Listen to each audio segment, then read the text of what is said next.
Hey, what is up, guys? Steve here, and it is time to start another stream. As always, we've got Speedrunner0218 with us, Hello. and we are going to be playing Meowscarada. Meowscarada. Sure, what he said. This Pokemon is going to be interesting. It gives me real Sneasel vibes. Got a million weaknesses. Its stab moves are in the stat that it's not good at. Yeah. But it does get better moves. Like, Sneasel's special attack's horrible. What is it, like 40 or something? And its attack's like 90? Something along those lines. This thing's at, I think, 100 attack, 80 special attack, so it's a bit more balanced.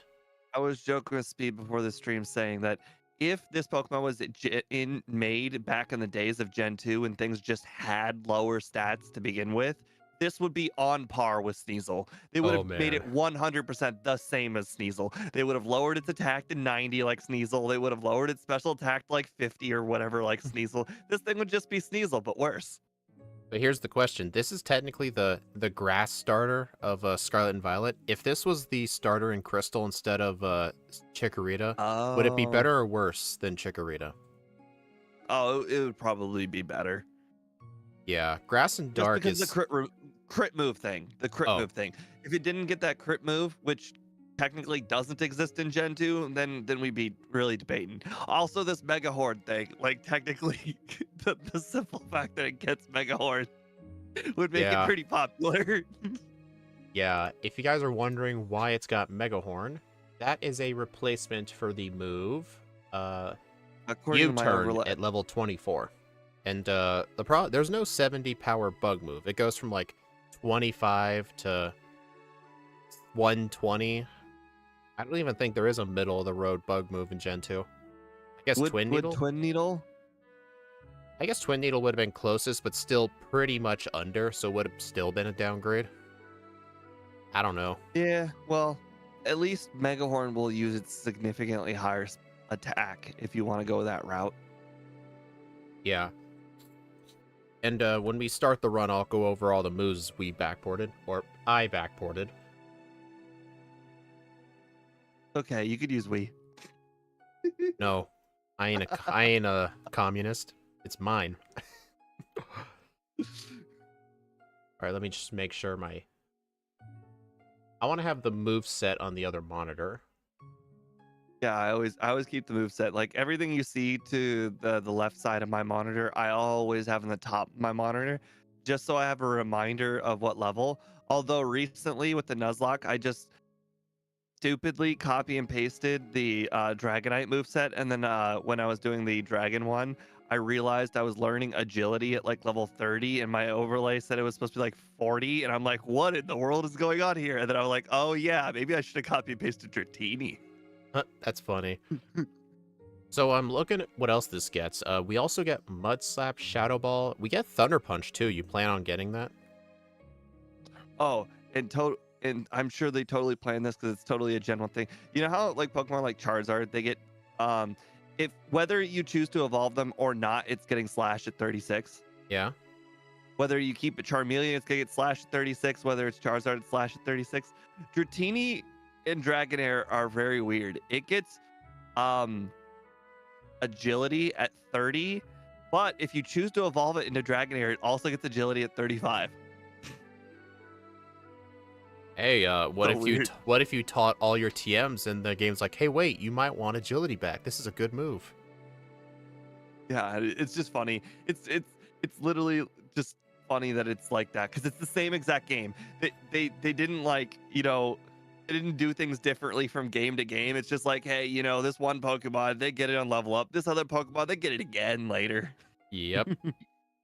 Yeah, Mud Slap's not a substitution. We never give Mud Slap as substitution because there's almost no very weak ground moves that exist. So this actually does get it. But Thunder Punch, I will actually get it just because we're still a grass type. Our move coverage isn't really that good outside of grass and dark. Like, we could use some other coverage. It might help with maybe Lance's Gyarados or something else. but I'll pick it up just in case. And you can tell Speed made this move set because he didn't give it fly quotation mark move. Hey, Steve, if you're making me make a bunch of these real quick, you didn't make the move set. I'm not giving it fly move if I'm the one making it. I'm just saying. But it's fly, but quotation mark move because you're not allowed to use it as an HM. Flying with a fly Pokemon that doesn't deserve fly is not flying. All That's right. that's like my flying Krabby. That Krabby got fly move. All right, so are you ready?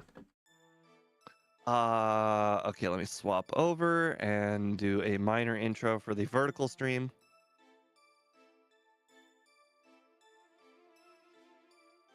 Hello, everybody. Hey, what is up, guys? Steve here, and we are playing Meowscarada in Gen 2. If you want to hear the expanded intro, check out the horizontal stream. We are just about to get started, so All right, I just be went prepared. live on Vertical 2. All right, everyone, we're doing Meowscarada in Pokemon Crystal. We backport it into the game. It's a bunch of science, but are you ready, Steve? I certainly am. All right, 3, 2, 1, go. It'll never get old me saying no at the boy-girl menu. I almost forgot what time to set. I'm like, is it 6 p.m. or is it 10 p.m.? I don't remember anymore. I've gotten pretty used to doing the 6 p.m. thing. I mean, I am too. It's just for a moment I forgot. All right, I made sure to tell Elm no like 6 times to assert my dominance.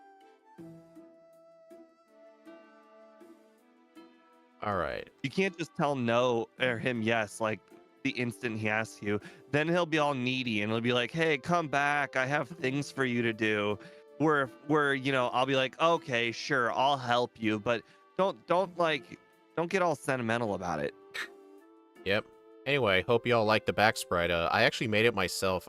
Someone had a 3D model of it online with like a front and back side, and I tried my best to draw it myself. I didn't trace it at all. Believe it or not. Do you plan on keeping double team the whole game? No. This thing doesn't need it. This thing gets way better setup moves. Like Hone Claws. Well, I'm sure it will come to no surprise to everybody else, but I will, in fact, be getting rid of double team at some point in this run. I know, crazy. What? But I want you to get I 50 know. resets on Lance again. It's funny. Don't get me wrong. There is this really, really cool combo. It's called Hone Claws into Mega Horn. It's a really good combo because it's basically like making it 100% accurate. Mega Horn's already 100% accurate. It is not. That is not true. That It's is not true. It's not? No. What accuracy is it? 85. Oh, you're right. You're right. I'm dumb. It's like a bug type Fire Blast. Right. So it's pretty cool to be able to make a move that people generally deem bad good. Oh, Dominic, we play with everybody, every trainer and all the wild Pokemon have shinies just because it's mainly just to give the viewer something nice to look at, because I'm sure most people have never seen what these shinies look like. It's the reason we do it. Plus, indirectly, having everybody use shinies indirectly makes the game harder, because in Gen 2, shinies are based on your DVs, and for a Pokemon to be shiny, you need 15 in attack, which is the maximum, and then 10 in everything else. So for random trainers that normally have very low stats, they're going to get a huge stat buff. But for endgame bosses like Blue and Red, their DVs technically went down a little bit, so the endgame bosses are a bit easier, but everybody else is harder. Plus, you may think, wouldn't the game slow down because of the shininess, little sparkles that show up? The fact that the text is instant more than cancels that out. Bug Crim, the answer to your question is I will not be watching the individual plays, but I will be monitoring the box score. Yeah, so Dominic in my chat was saying, why are you killing so many shinies? Well, because in this world, in this parallel universe, all of the Pokemon are born shiny, and regular Pokemon are rare. They're so rare that, in fact, no one's ever seen one. I think I coded it. I think I coded it for it to be impossible. Although I think Right, somebody on exactly. That's why I said it's not even like chance of shiny. It's just straight up they've never seen a normal Pokemon. They're just all shiny. They were born shiny. you It's know an even more of someone a weird anomaly on mine because on mine all the trainer Pokemon are shiny, but all the wild Pokemon aren't. So it technically, if you really think about it, something in the Pokeball makes them shiny. oh the first move I backported is a Hone Claws. It raises attack and accuracy by 1 stage. We've actually backported this move plenty of times. I think it's our most common backported setup move, I think. A lot of Pokemon get it. And it's a really great move. You could actually use Hone Claws with inaccurate moves like Steve said, like with Mega Horn or like, what's another example? Rock, roll out. Rollout and or Rock Slide or stuff like that. Anything that's inaccurate becomes more reliable. Oh, guys, I can finally do something. Don't tell Speed. Don't tell Speed. Last time I played a grass Pokemon, I didn't actually get this. You mean the Miracle Seed? Yeah. I remembered that from the start too. Like you weren't gonna hide anything from me. But then again, I'm the guy who forgets Oh other God. random things. Oh my. That was a little nuts. So I faced a wild Wooper, and the power of Giga Drain was like 390. Yeah. That's really high this early in the game. It's a weird number, like 390, because the Miracle Seed really throwing off the power. Giga Drain. It's gotta be better than Vine Whip at this point, so I'll get rid of it. Oh yeah, well, I got they are members only for now, Black Metal, but they'll go public in the new year. It's good to see most of you guys have already seen them. I saw the views went up on them. Are you gonna fight the hikers? not on purpose. That one Onyx just got what I went straight from 13 to 14. I was at the low level too, so that was like a whole level.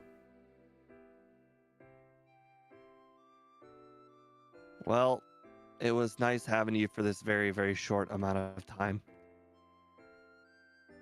Alright, I don't think Steve's planning on getting this move, but I will be getting it.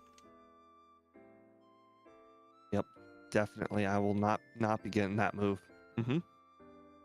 You know what? I'm changing my mind. I'm not getting it. Smart. Strategic. Yep, totally. Andrew Palmer, have some class. What does that mean? It's clearly not. It's not.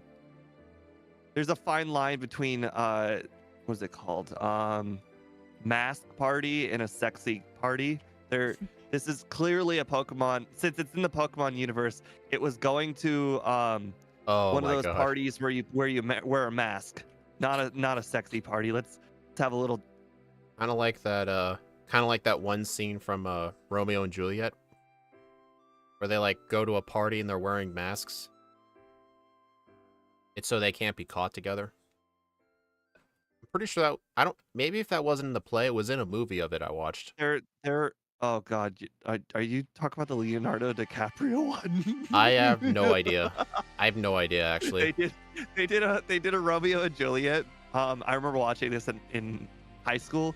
I don't remember which English class it was. I think it was like 7th grade, and they did a Romeo and Juliet with Leonardo DiCaprio.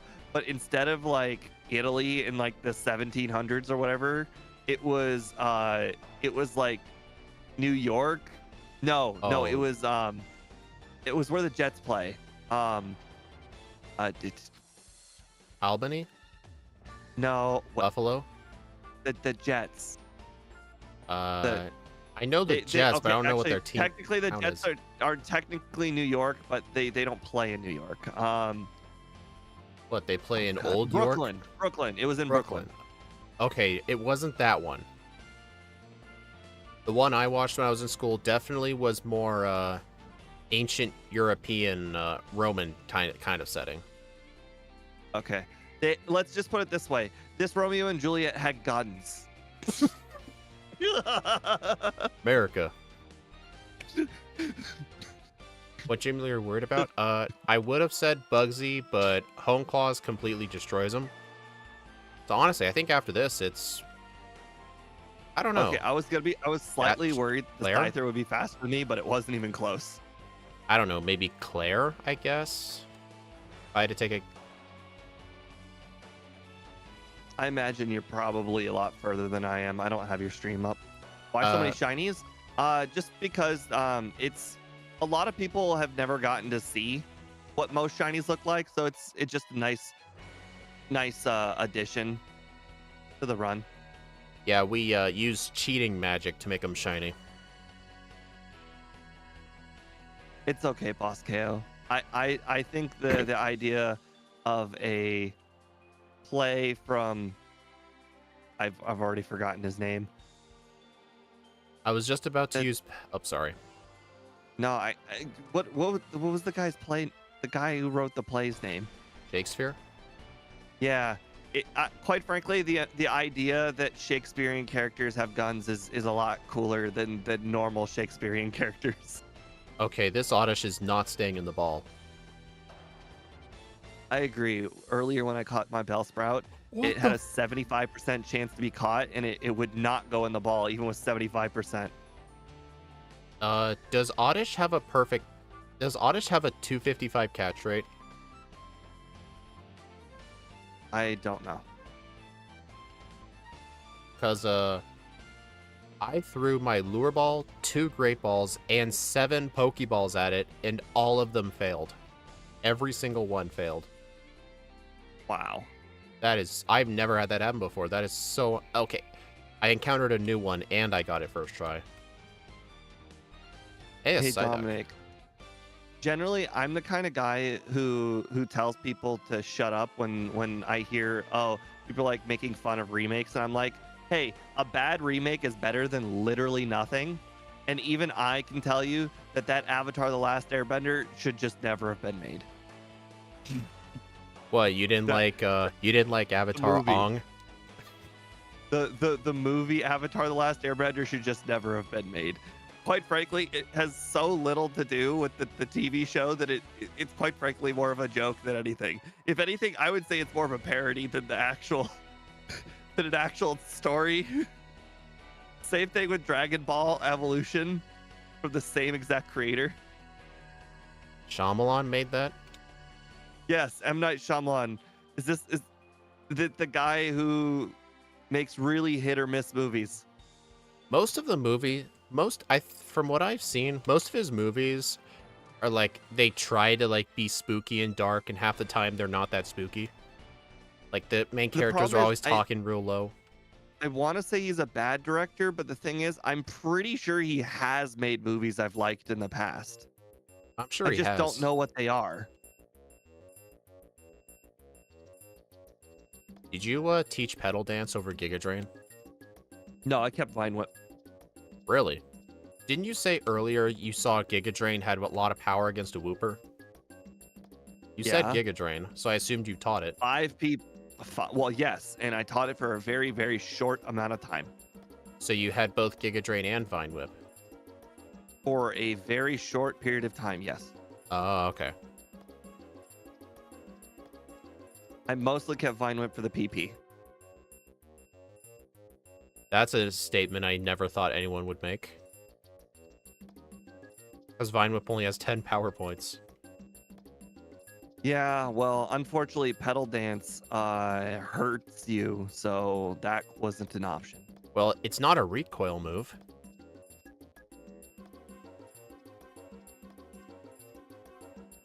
Debatable. Hey, yeah, Steve, remember when I had to buy those pokeballs because I couldn't catch the Oddish? I couldn't afford the Abra. Oh, this is gonna suck. Actually, never mind. Apparently Mud Slap sells for a lot of money. Oh, but Mud Slap was part of my red strategy. Now what are you going to do? I'm just gonna have to be extra dangerous. But still, Dragon Ball Evolution was not made by the same person who made the Avatar: The Last Airbender movie, but they're both equally so incredibly bad that they're unwatchable. Are you telling me they were made by two different people? They made both equally unwatchable movies that this completely ignored the story and the source material? The Happening was okay. I've never seen The Happening. Didn't look that good. I'm sure Steve's seen it. He watches all the movies. Is that the movie where people were scared of like literally nothing? Like they were scared of like the wind because the wind was killing people or something? Not sure. I'm pretty sure that's The Happening. Hey Steve, do you plan Nothing to get happened. the That's why it's so ironic. do you plan to get the Quick Claw? You know, I actually went up there by accident. I almost did, but then I realized I don't want the Quick Claw. I don't want Dig. I may as well take the shortcut to the tree. Quite frankly, I didn't really think about the late game moveset. I only looked at the early game moveset, so I am not super prepared for this mid game.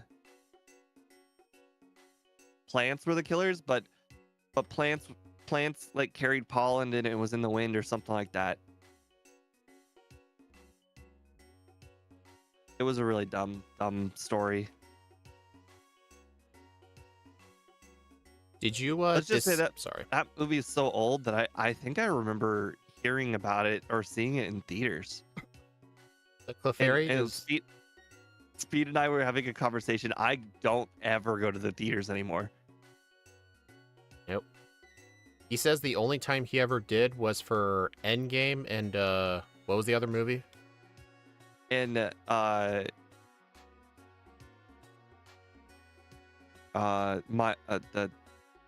dang it The I've Boy? already forgotten what it was. The Boy? It had boy in the name, and it was from it had both Adam Sandler and Andy Samberg in it. That's my boy. That's my boy. That's what it was. I watched it in high school. It was the first movie I watched where I was over 17 years old, and I can watch M-rated movies. You know, everybody's got that movie. You know, the first time you watched a M-rated movie or The first time what's it called in theaters? It's not called M, is it? R. It's rated R. R-rated movie. That just tells you how many movies I've gone to. Actually, the first time I've ever seen an R-rated movie, does it have to be in a theater or just watching it in general? Oh, if we're talking just watching an R-rated movie in general, I remember watching some sort of Jackie Chan movie when I was like 6.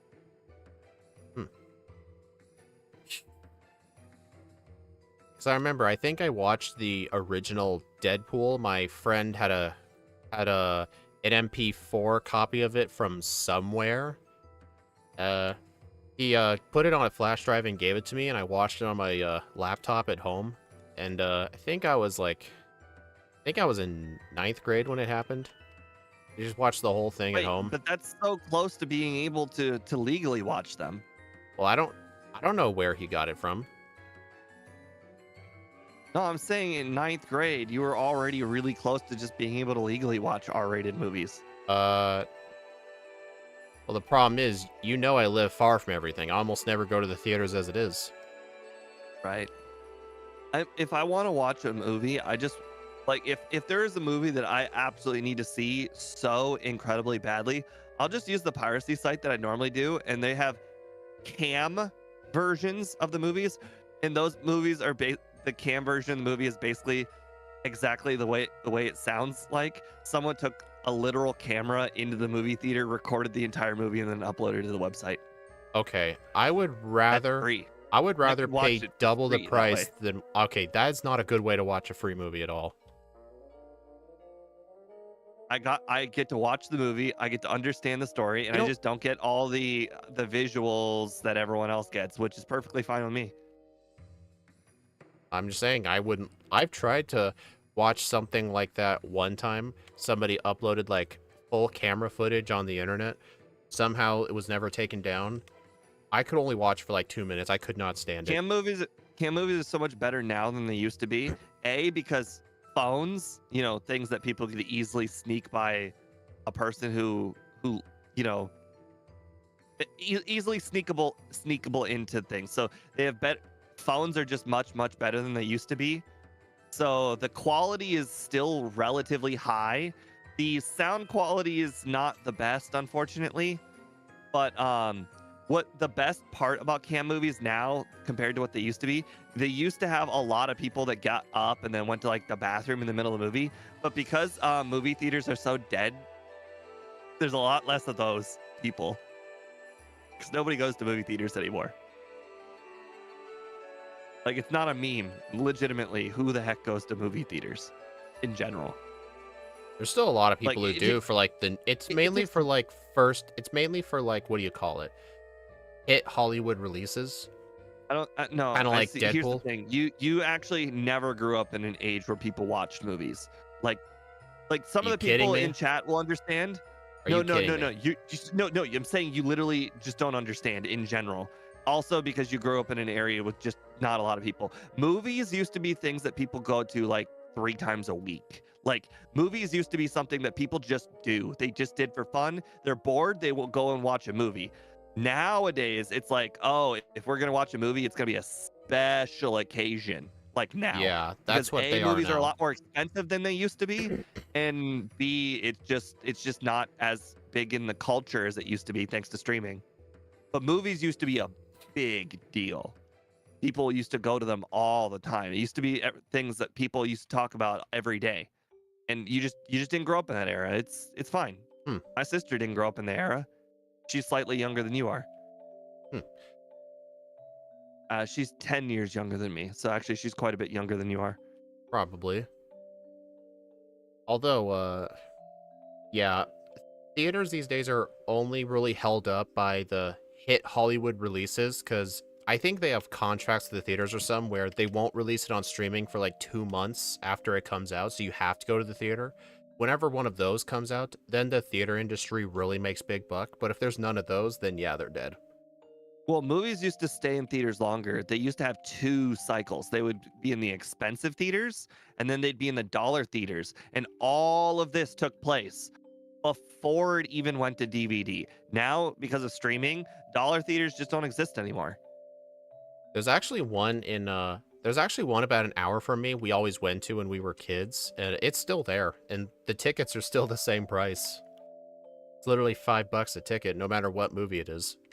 It's awesome. How do they afford it? They get the movies that have already been out for at least a month. I understand, but how can they afford it? I Because I guess mean, I at guess they that have a low lot. price, how are they even affording rent, let alone, like popcorn and all of that other stuff?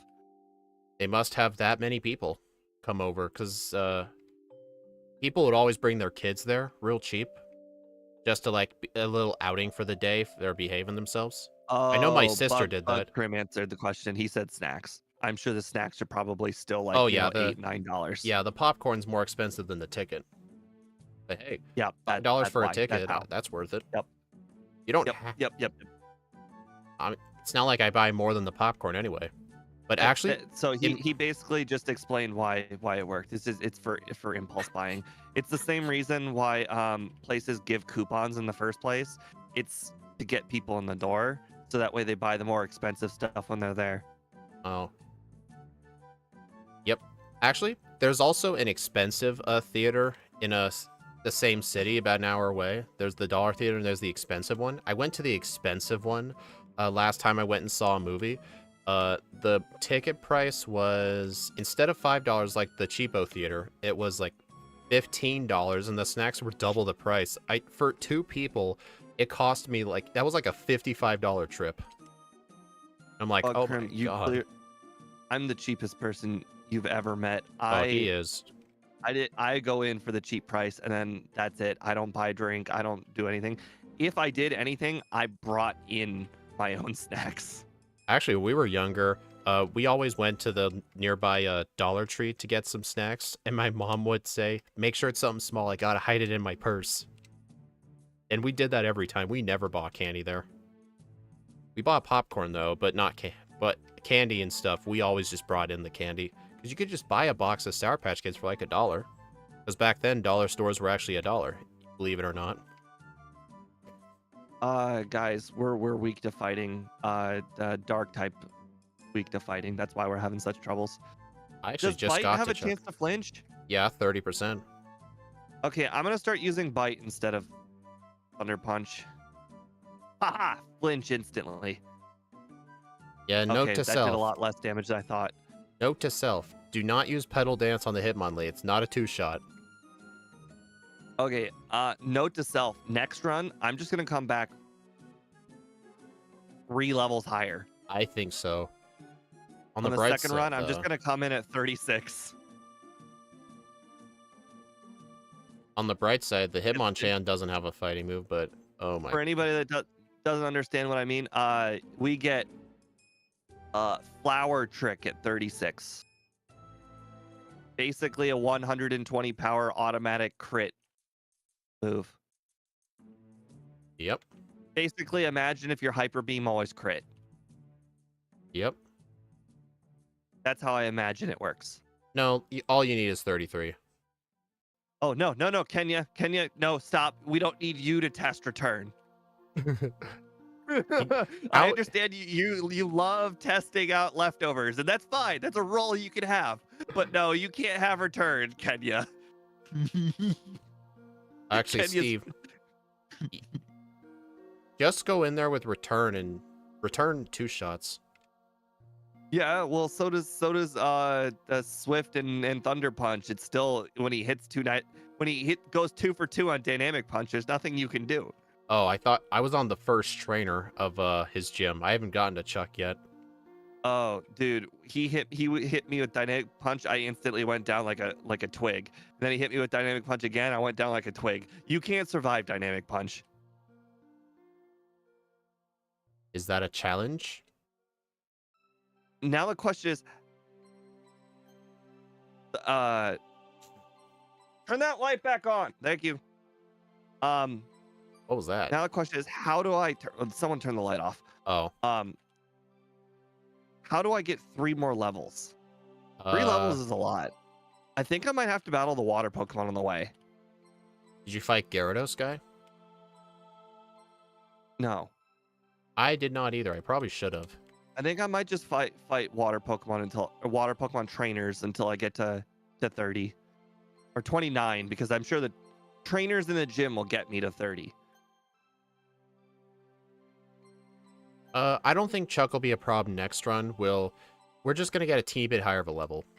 Oh, Steve, I did test Pedal Dance because I was thinking maybe since I did have Pedal Dance, it would one-shot the Polygraph, but no, it leaves it in red health. So yeah, Flower Trick would be the answer to that fight.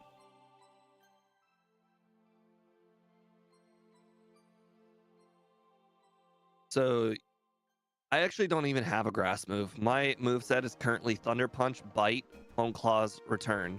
Oh. It's the weirdest move set I've ever had. It feels like the most diverse move set I've had in a while. Yep. I actually don't have Thunder Punch just because at the time I couldn't afford it because I had to go buy extra Pokeballs. I just sold everything I had to get it. I also couldn't afford it. Well, I couldn't even afford the Abra in the first place, remember? I went into town with like $500. I'm just letting you guys know, if you interact with the bookshelf behind the button, it has words. Apparently books have words. I don't know if you guys knew this. Knowledge is power. They coded the bookshelf to have words. You know, theoretically, you know what'd be really funny? Like, well, some examples of signs we always talk to, like the one in front of the warden's house in red and blue, or the sign next to Lance in this game.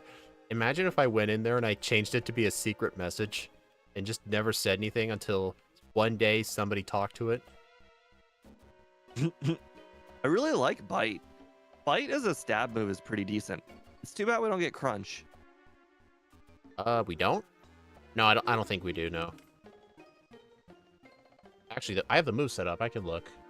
Yeah, we don't. I have it up too. That's why I said it. Yeah, guys, you have no idea how difficult it was to make Flower Trick always crit. Snowy had to actually help me.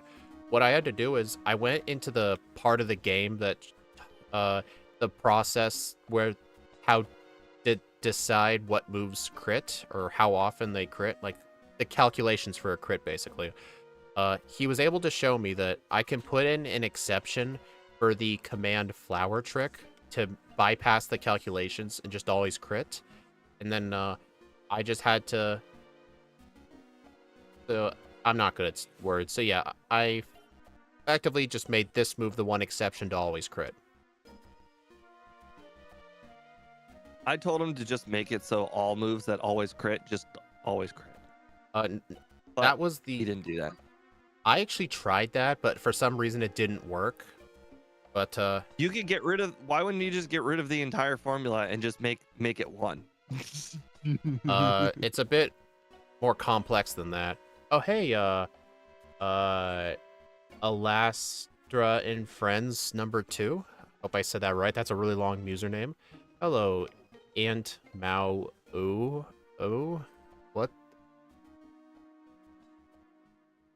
Just replace every single number in the entire formula with one. All of them. Yeah, The Steve, I formula don't will think calculate 1 divided by 1 equals 1 times 1 over to the power of 1, and it's just all going to be 1. Yeah, the way Snowy gave me was a lot simpler than that. I only had to add 2 lines. I didn't have to delete anything. I just added 2 lines. Hey, Dust Yankee. Pronounce my names. I'm sorry. I tried my best. There's only so good I can do. Oh no, Douglas got me. Oh, how did you catch up so fast? I don't know. Got me too. Hidden power. No. The chance to flinch is better than extra power. If you guys are wondering what our hidden power typing is, since we always run with perfect stats, we always have hidden power dark. So it could be used as a good stab move, but I think the chance to flinch is just better. It's the reason Scott has an addiction to headbutt in Gen 2. Just because of the flinch chances. I mean, 30% is still a really good chance. Jong Moo might be surprisingly bad. Why surprisingly bad? I know it's going to be bad. It's a first stage Pokemon. When Steve and I made a lot of these polls, we had to agree that we can only put in Pokemon that get some sort of setup move. Like, Yeah, it if could they be... don't get a setup move, it could get real bad real Yeah. fast. It doesn't have to be like Cone Claws. Like, even if it had like Iron Defense, that technically counts as a setup move. So something like that. Oh, Black Metal, thank you for the Wow. $1.49. I hope you appreciate this run. That was impressive. I just one-shot the Steelix. Yeah, earlier you were talking about Jasmine being concerned, and I'm like, why? We have Flower Trick. It's not super effective. Dude, it's a special move. It may as well be super effective. Haven't you learned from Gen 1? Rock types are weak to fire? Haven't you learned this lesson by now? This is true. Except for Rhydon. Oh, it's because he ate those pink berries and swam in the water, so he gained a fire resistance. Yeah. Isn't that how it works? Yeah, the rest of them are weak to fire. Okay. Yeah, I'm really loving this Flower Trick. Doesn't it feel like Gen 1 again? It does. You know what's funny? If we were to backport this into Gen 1, I wouldn't have to do anything complicated. It would just always crit anyway. But now just imagine if this move was not the grass typing and didn't resist almost everything. You know, it never dawned on me. Is that the Sunny Day girl next to the 3 Magnemite guy? Yeah. It is.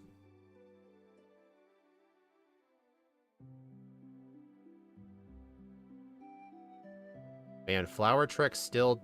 Oh, Flower Trick can one-shot some Zubats. God, I just know I just one shot a Zubat with Flower Trick too, and even so 4 times resisted.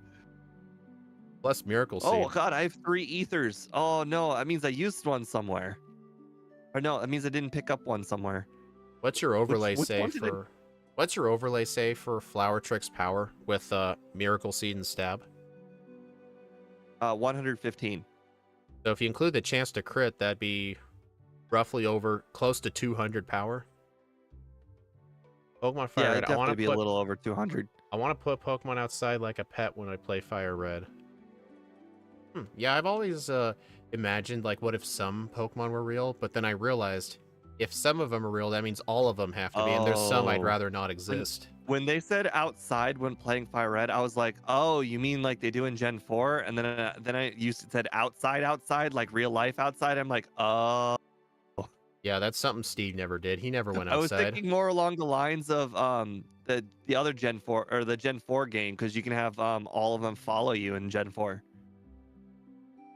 Yeah. in the remakes of Gen 2. Oh, Steve, you know M. Tiberius, whenever he does his yellow solo runs, he actually he uses the disassembly to make some changes to the game. No matter what Pokemon he runs, he always has it follow him. He even makes a custom sprite for him too. Like if the Pikachu one looks like that, or like what if there's a Pokemon that has like that generic monster Oh my look, god. he can Why just hasn't change Scott the. thought of this? That's genius. I don't know why. But then again, it has to be really annoying whenever you're walking around and you keep accidentally talking to it. No, but see, here's the thing. That's part of the game. You know, just how wild Pokemon are part of the game. That's just part of the game. That should be part of your new walking strategy. Figure out how to live with the Pikachu behind you.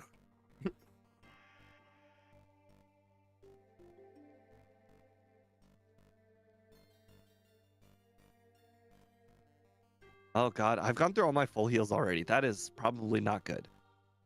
Not real life outside, just outside in the game. Oh, okay. Yeah, that's what I thought. Like Gen 4. All right, I'm going to save here. This rival fight could be tricky. Yep. It's really tricky. Are you gonna one shot all of them or not one shot all of them? I agree. Why do you have to be like that?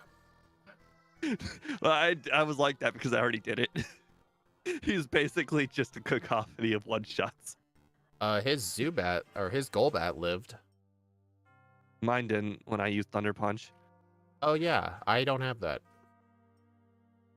In the next run, I will have Although it, though, just because I couldn't afford the it. Meganium lived. I used a Hone Claw and slash one-shot. Slash. Oh, I'm using return. Oh. I guess I just don't need to teach it right now. I teach it the moment I get fly.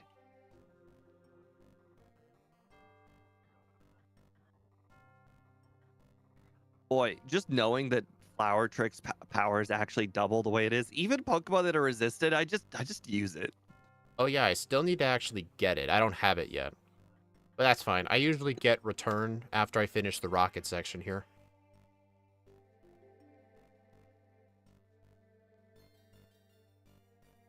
Oh, do you do the thing that Scott does with like after talking to the guy on the bottom of the floor, you go up the stairs and then you go up the elevator so you're all in one building? Yep. I don't like that trick. I Well, don't think it's very good. it allows me to prevent 2 separate trips because normally I'd also buy vitamins there.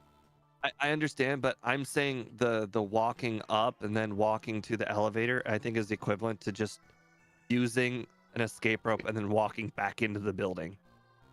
Well, maybe so, but usually by this point in the game, return is guaranteed to be way stronger than whatever headbutt was. Because right now my friendship's only at 218. But if I had gotten return earlier, it would have been a lot weaker, so it's better to get it when it's stronger. So that way you can keep your So moves. return is about like 10 power higher than headbutt by the time you beat Chuck. Yeah, but having to fly to Goldenrod just to get return and then fly to like what Yes, Ekritik? I understand what you're saying, but we're also comparing it to pre having fly, and pre having fly is even more inconvenient. Once you have fly, it's just like, oh, this is just a thing you do. Yeah, I mean, I know it's quick, but that's still like an out of the way trip. Plus, it's not like we desperately needed return for the rocket grunts. I just consider it part of the route. All right, got it. I'm gonna get Thunder Punch too. See you there. It was all worth it. You just did two things in one trip. Well, got some money. May as well buy some vitamins. See, just did the whole thing at once. Congrats. Would Polly like a cookie? I would like a cookie, yeah. Chocolate chip. Actually, no, I don't like chocolate chip I'm cookies. sorry. When I said Polly, I assumed you understood that Polly only gets crackers. When I was 11, I started playing Fire Red. I played so hard. Finding Pikachu was my main mission. After a year, I used cheat codes. Okay, Pikachu's not Can you that not hard. get Pikachu in the forest? No, you can. I'm guessing it was on and off, because Pikachu's only a 5% encounter in the forest. Like, give it like 25 minutes or so on a cartridge, you'll find it. I'm guessing you like played it on and off. Or maybe you I just guess didn't if you don't have a know. game guide or friends, you might just not know it's in the forest. I think so, yeah. Maybe you just didn't know. That's true. I never knew Pikachu was in there until one day it just randomly showed up. Because I have an unwritten rule that you must evolve your starter before the first gym. I always knew Pikachu was in the forest. There. Why did I use an Aetheron Slash when I could have just taught Return? You could have fucked up like I did. I accidentally pushed the boulder one too far. I had to leave the room and come back. Oh, so you're a bit ahead of me now. I guess you caught up at some point. Well, yeah, because apparently that's how you save time is when I went to the goldenrod to get items.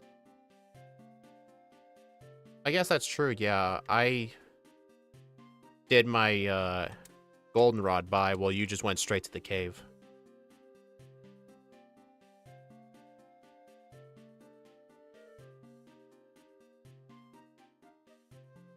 You saw nothing? Okay, Dust Yankee, that was one time, and that was because I didn't think it was possible. I didn't know the game would, in fact, allow you to train to level 36 for the first gym. I didn't think it would let you. I don't know what I was thinking. Like, I thought the game would just be like, you can't do that. Obviously. You know, there's actually one Pokemon game that actually will prevent you from evolving something. You know what's even crazier, Dust? I actually, in that run where I got to level 36, I didn't even step foot in Violet yet. You did it in Gold and the area you Silver? do your first rival battle, that entire area between his house and Mr. Pokemon's house is where I trained the entire level 36. Oh my god. Did not step foot in Violet, so I definitely did not have access to like the Growlithes and the Ghastlies. Oh wait, hold on a second. I am actually going to use the Paralyzed Cure Berry right now, and that will allow me to use one Hone Claw for this battle, because Flower Trick is probably not going to one-shot the Dragonair, but I will give it one try. It did not, as expected. Funnily enough, it might one-shot the Kingdra, just because it's neutral. Yeah, but now because of that or I one could just try have Play I did, Rough. Or I could just get Play Rough at level 47. I shouldn't. Shouldn't know what. How dare you? Well, I shouldn't have done that one try with return or with Flower Trick on the Dratini or on the Dragonair, because then I wasted my Paralyzed Cure Berry and still got paralyzed. What level are you? 47. You chose not to get Play Rough? Why in the world? I told you this before the run even started. I told you that fairy moves blow. You can literally one-shot Claire's whole team. Guess what? I don't have a reset here. I didn't get a reset. I finished at like 3 HP remaining. You said first attempt, so I assumed you died. Oh, that I can see where you could assume that because that makes perfect sense. No. See, here's the thing. What I did was I magnemited it, where I just decided, hey, being paralyzed is not a big deal. I'm just gonna keep attacking anyways. So does It that worked. mean you're gonna use Icy Wind for the Dragonairs, or are you gonna set up on the 100%, Gyarados? absolutely, no question about it. Literally the best strat. Prove me wrong. Icy Wind's gonna be way better than Play Rough for Lance. Well, Play Rough will also help with Karen. It might one-shot her Umbreon too, so I won't get sand attacked. Well, This is hopefully. a risk I'm willing to take. You know what I just realized? Although apparently Flower Trick doesn't have infinite accuracy, so there is that. Yeah, I realized last minute it should have infinite accuracy, but we didn't have enough time to fix that, so it's at 100% accuracy, so it shouldn't matter most of the time. It's not like a whole Electro Web situation where making it a 30% chance lower speed instead of guaranteed like it's supposed to be actually made a difference. Because that's what Steve kept Yes. telling me. Yes, because Charizard, it would have saved me resets on specifically all the Charizard encounters that have Flamethrower or Fire Blast. Oh crap, I don't need to do this battle. Darn it. Are you doing Victory Road Trainers? I wasn't supposed to. Oh, hey, Chow Ticken. I hope I said that right. How Meowscarada would do in Gen 4 and 5? I would not know, because I don't do backports in those games. Gen 3 is as far as I'll go. And even if I do Gen 3, Flower Trick wouldn't be backported, so it would probably suck. Could always be worse. It could be like Sneasel. Hello, Slippy. Just remember, this Pokemon is basically Sneasel, but they actually gave it more love. Right. I don't know if you guys have noticed, but if you take a look at my overlay, there is a shitload of weaknesses. Our physical So and many special? weaknesses. The physical special split, do you mean like, are all grass moves still special? The answer is yes. So Flower Trick is a special move. I'm pretty sure Flower Trick is a physical move in Gen 9. I have absolutely no idea how this does this Pokemon literally have like the most weaknesses of like all Pokemon? Because I mean, No, Tyranitar how exists. many more Pokemon have like significant, like, okay, this has 7 weaknesses and one of them's a double weakness. Like, how many more Pokemon are there that can have this many weaknesses Tyranitar's up there. with 7.5 weaknesses? Dude, Tyranitar's weak to like a third of the types in the game. Yeah, so is this. Yeah, exactly. You're asking, does anything else compare? And I just listed one. Oh, Steve, I'm just letting you know, at level 50, you outspeed all of Red's Pokemon. Maybe we should fight Red now. This is true. Is Fairy special or physical? I made it special just because, I remember, to memorize what types were special, people would just reference, think of the evolutions. All the evolution types plus Dragon were special. So I used that rule and made Fairy special. It makes the most sense, honestly. You know, I will say, most of the damage that I took from Will was just me hitting myself. Most of the damn. Oh, you didn't use one home clause like I did. No, I Yeah, I can did. see that. I did. But the Zatu turn 1 confused raid me. Oh. Usually, I would get the Bitterberry on one of the first routes for that fight, but I didn't get it.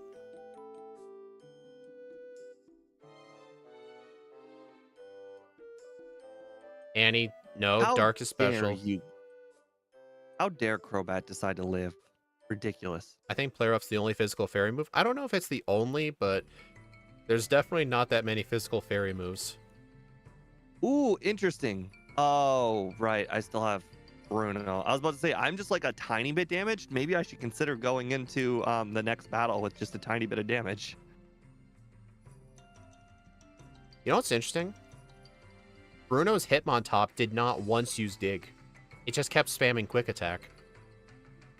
I did notice that, but I'm looking at my overlay now and we resist ground moves. I think, yeah, that has to be the reason. He detected that Quick Attack would literally do more damage than Dig. That's almost never the case. He always uses Dig. Did your Bruno not use Cross Chop? I one-shot him, so I had no idea. I did get Mach Did you Punched. just, like, use a whole bunch of Hone Claws or something? I used like 3 of them on the Hitmontop. Okay, that makes sense. I just basically used one and then flower tricked the rest of them. Play Rough does not one-shot the Umbreon, not even close. Oh, that's good. That's good to know that your decision to keep the move didn't help. Okay. It's not like Icy Wind would have done that anyway.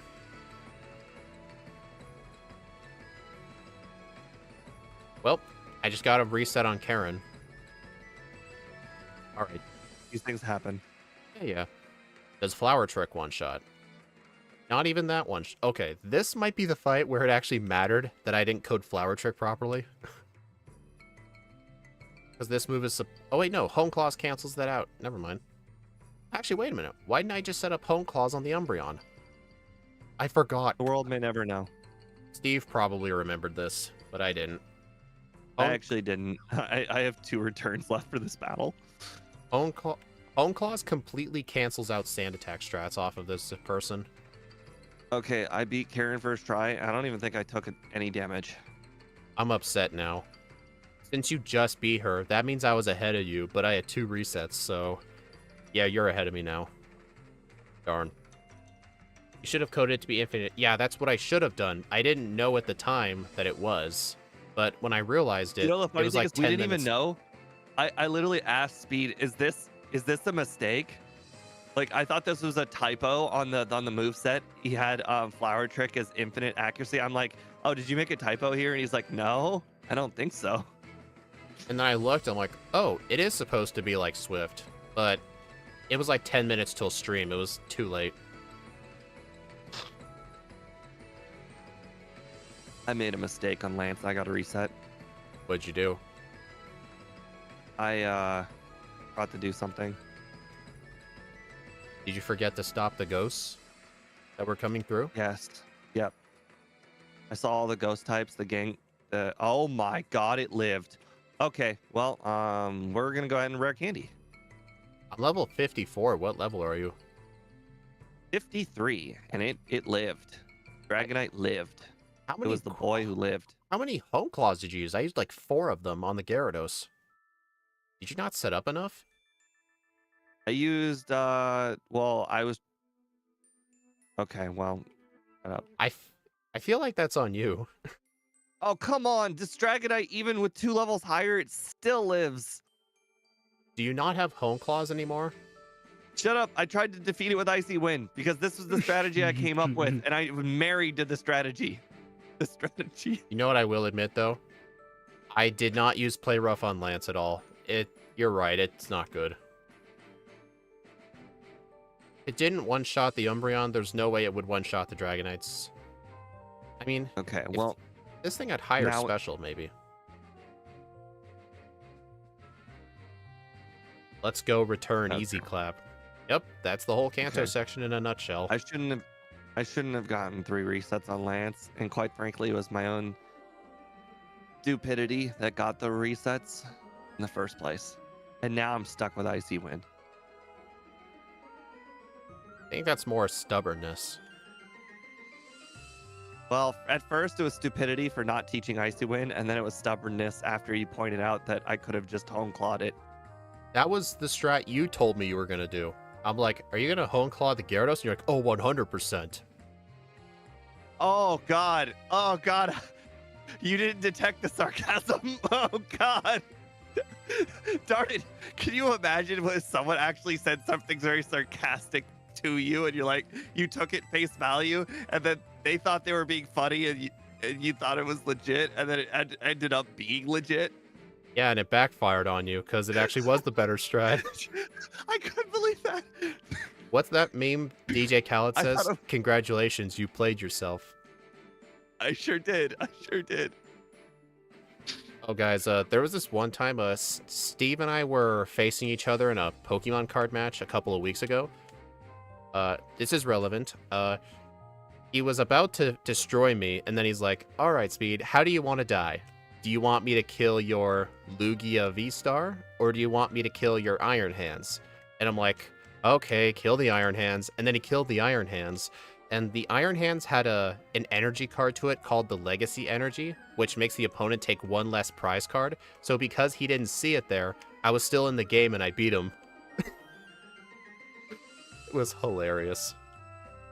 And I had the victory. I pointed it out, and I was being sarcastic, like I had the win in the bag, and then I was just letting him choose his fate, and then he chose his fate, and it backfired.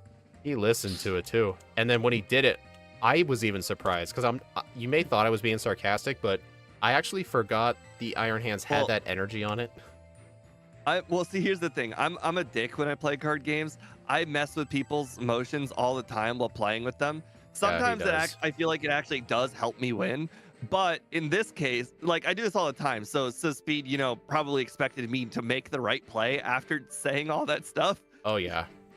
Because I do it all the time. I'm just like, oh, hey, how do you want to die? And then he's like, okay, I'll die this way.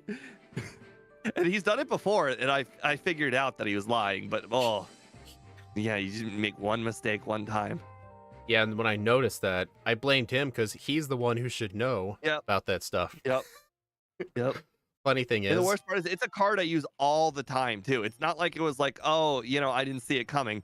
I use that card. In fact, in the deck in the deck that I was using against him had that card. I think we were playing mostly the same deck. That was hilarious though. I remember I did 3 matches with Steve that day. We were 1 for 1, and I remember on the 3rd match, he was like, all right, you're not gonna like it when I win 2-3. And then I got the 2-3, bitch. that was the third one. Oh yeah, that match we were talking about, that was the 3rd match. So I got the 2-3, all because of that play he made. He was trying to mess with my mind, and he ended up playing himself. The worst part, before that day, Speed had never even beaten me. I was literally 12-0 against him. Oh yeah, and before that day. Yeah, and then in one day, I beat him 2-3. In that one day. Crazy. Well, then again, the first one was like an actual win. Like I outsmarted him, but then the third play, he outsmarted him. What do you call it? Dumb. What is it called? Outsmarting himself? Misplayed. Misplayed. Yeah, that's it. Quite frankly, it's really, really hard to beat someone 12-0. Generally, in like all card games, you usually brick like 1 in 4 games. So I should have just statistically had at least 2 losses against you by then. Is that just supposed to show how bad I was back then? No, well, maybe that's how many extra turns you afforded me. To be fair, you did play that Sandcastle deck against me, and you gave me basically infinite turns. That deck was bad. It was bad, yeah. I was playing around with another deck earlier today. It looked a bit more promising, but I've come to realize decks that rely entirely on one Pokemon are not good. Usually with good decks, there will be like a main star of the deck, like the one that'd be on the cover, that kind of star. But if it dies, most decks will have a backup mon you can use. But if that deck doesn't have one, then you're kind of screwed. I'm glad you figured out how the deck naming scheme works. I don't. If you go to the websites and you look at the names of the deck, they literally have the name of the Pokemon the deck is built around. And then if you decide to put in a second good card, they'll say this is the variant of the deck. Like for instance, all right, the Charizard deck. The Charizard deck has a Charizard deck has a Charizard variant. It had no, sorry, the other way around. The Charizard deck has a variant with Pidgeot. The Charizard deck has a variant with oh god, I can't remember. That was a bad example. There's the one Chen with Pao deck has a variant. Yeah, there's like other ways to run the same deck. Have variants. Because some of the decks, whether you use one Do this Pokemon or you every use time. another Pokemon doesn't matter because the core of the deck is still the same. Like for instance, that Chenpao deck, um, Chenpao and the Boba or whatever, um, those are the core of the deck. You can swap out all of the other Pokemon on the deck. Like they don't need to be in there. You learn firsthand that the they're pretty good when they're in there though. But you can swap them out, like for that was it Arceus or that red the other Reshiram, the thing that's not Reshiram but kind of Zekrom, Reshiram. Yeah. Oh no. Kyurem, Oh, never mind. I guess. Dusknoir to like help put damage counters on the opponent, and the only other Pokemon was for like attacking purposes. That's effectively it. Like, if your Yeah. Sylveon You died, don't. you were 100% screwed because there's no backup Pokemon in that deck. That's Yeah. the You problem don't with it. trust. Don't trust YouTubers and don't trust like random websites that build decks for fun. You only trust tournament websites. And the reasons are quite simple. People who play in tournaments test the decks out hundreds of times. So when you are playing a list built by somebody who played in a tournament, you can sit pretty on the fact that that guy played that deck. He figured everything out. He figured the energies out. He figured out the Pokemon. He figured out everything, and all you have to do is just play it. Yeah, but people online who do it for fun, they probably only played like 5 or 10 matches at most. It's not really a good way to practice it. Yeah, and the best part is they're usually YouTubers, so that means they picked and chose the matches that they showed you. They 100% do. They probably did like They're like, they hey, probably this did deck like it went 5-0 when I played in ranked. Here's the 5 games, and it's like, maybe you went like 5-4, but maybe you got or removed all the losses. or better yet, they'll show off a deck and then show off 4 matches, but it probably took them 16 matches just to film those 4 matches, if you know what I mean. Mm-hmm. But still, I made it just for fun. But I probably shouldn't have done it in ranked, because Yes, the when you play new things or how you want to have fun, you should definitely play them where they belong.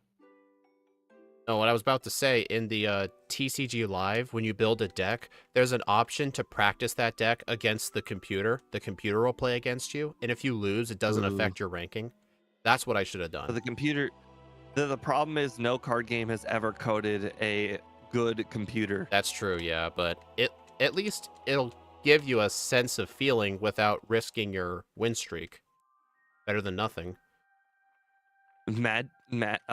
MTG Arena's bot that they programmed that you can play against was so bad.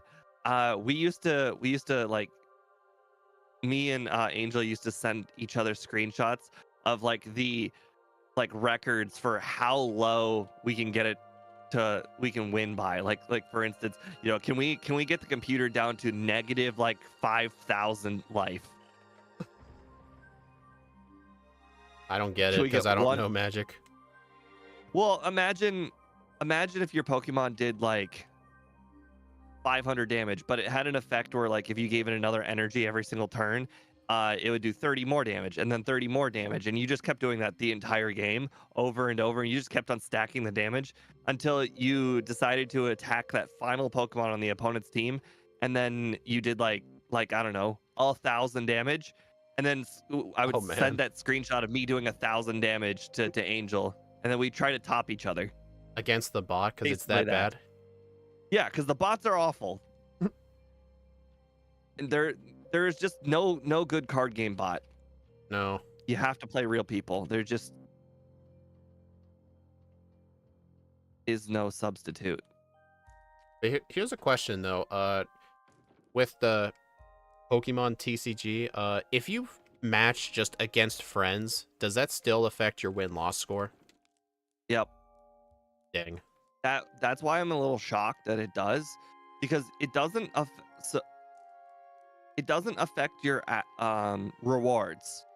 So if it affects your win loss rate, it should affect your rewards. Yeah, Otherwise, it should just exactly. not affect your win loss rate and just not count.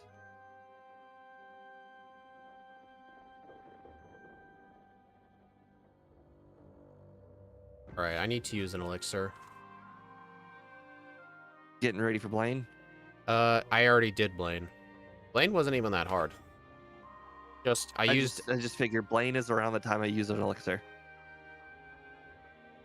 No, I was facing Brock, and I only had one flower trick left.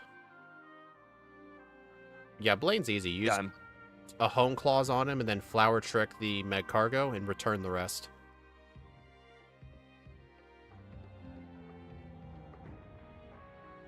Yeah. I just realized red is going to be free, isn't it? You can set up on the Espeon because it can't do anything to you. I'm not sure. I'm not sure who he would send out second because I forgot to talk to Blue. I'm gonna set up Pikachu. The problem is it's always, well, we do resist it, so it's not that bad. I guess as long as you have rest, it shouldn't be too bad. But I think red should effectively be free because I'm not even gonna teach rest. So you're just gonna reset if you get parried? I see the error in my strategy. Well, if you're gonna set up on the Pikachu, you 100% need rest. I will. Okay. Yep. I was thinking, oh yeah, I'm just gonna take as much damage as I'm being dished out, and therefore I don't need to rest. I completely forgot about paralyzed. I would have thought of it though when you got paralyzed. The first attempt. Also, the opponent sends out their Pokemon based on what type their moves are for super effectiveness. I don't think Red's Pokemon have any fighting, bug, ice. Well, the Blastoise has Blizzard, but he'll see that Venusaur has Sunny Day, which is technically a fire move. Charizard has Flamethrower and Wing Attack, and the Blastoise has Blizzard. But then he'll see Blastoise is weak to Grass, so he would either send out Venusaur or Charizard. Honestly, I'm not sure which of the two will be sent out. It'd be one of those two. Usually it's the Venusaur more often than the Charizard because... Actually, it might be the Venusaur because the AI will detect that the poison typing resists the grass typing, but I guess the fire and flying does as well, so... I have no idea actually who will send out. Y'all saw nothing. I truly didn't see it. I don't have your stream up. I totally didn't try to get the rare candy at Mount Silver just to fall down the ledge. Oh, that's embarrassing. You know, how come I keep saying y'all saw nothing and I go on to describe what happened? I do it all the time.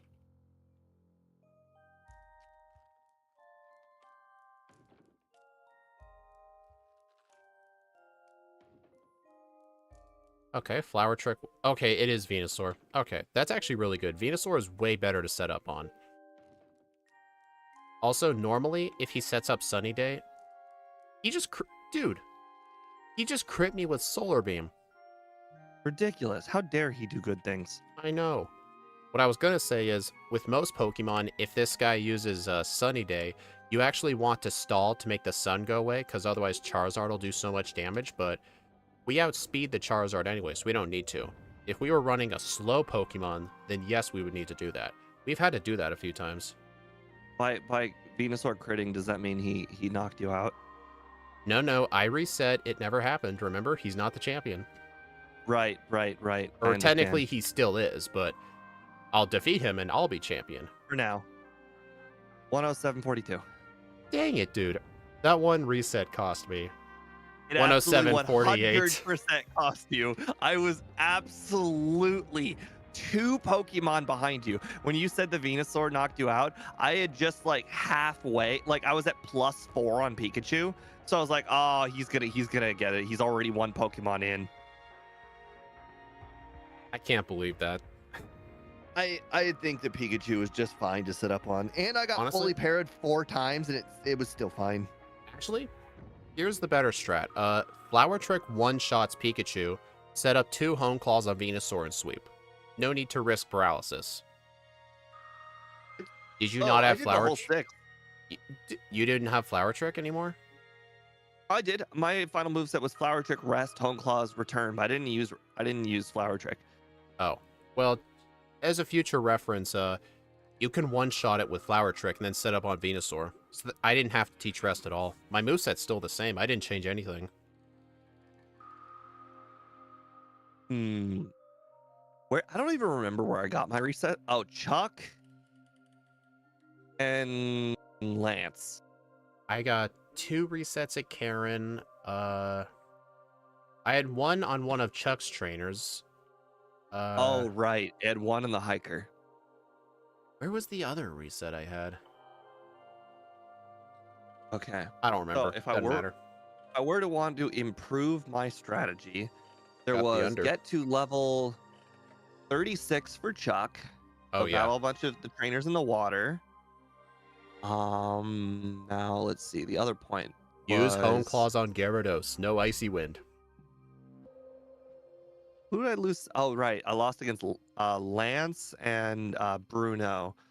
So for Bruno, I mean, just use Hone Claw in return. Don't F with Flower Trick. That was a really stupid thing I did.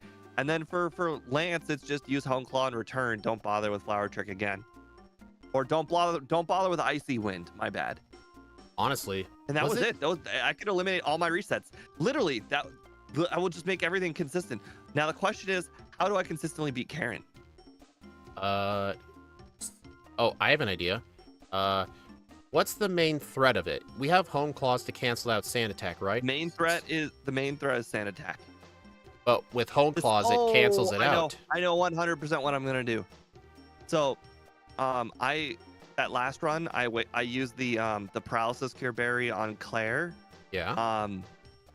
I think I'm just gonna use Home Claws in return, and if I get paralyzed, It's not a big deal.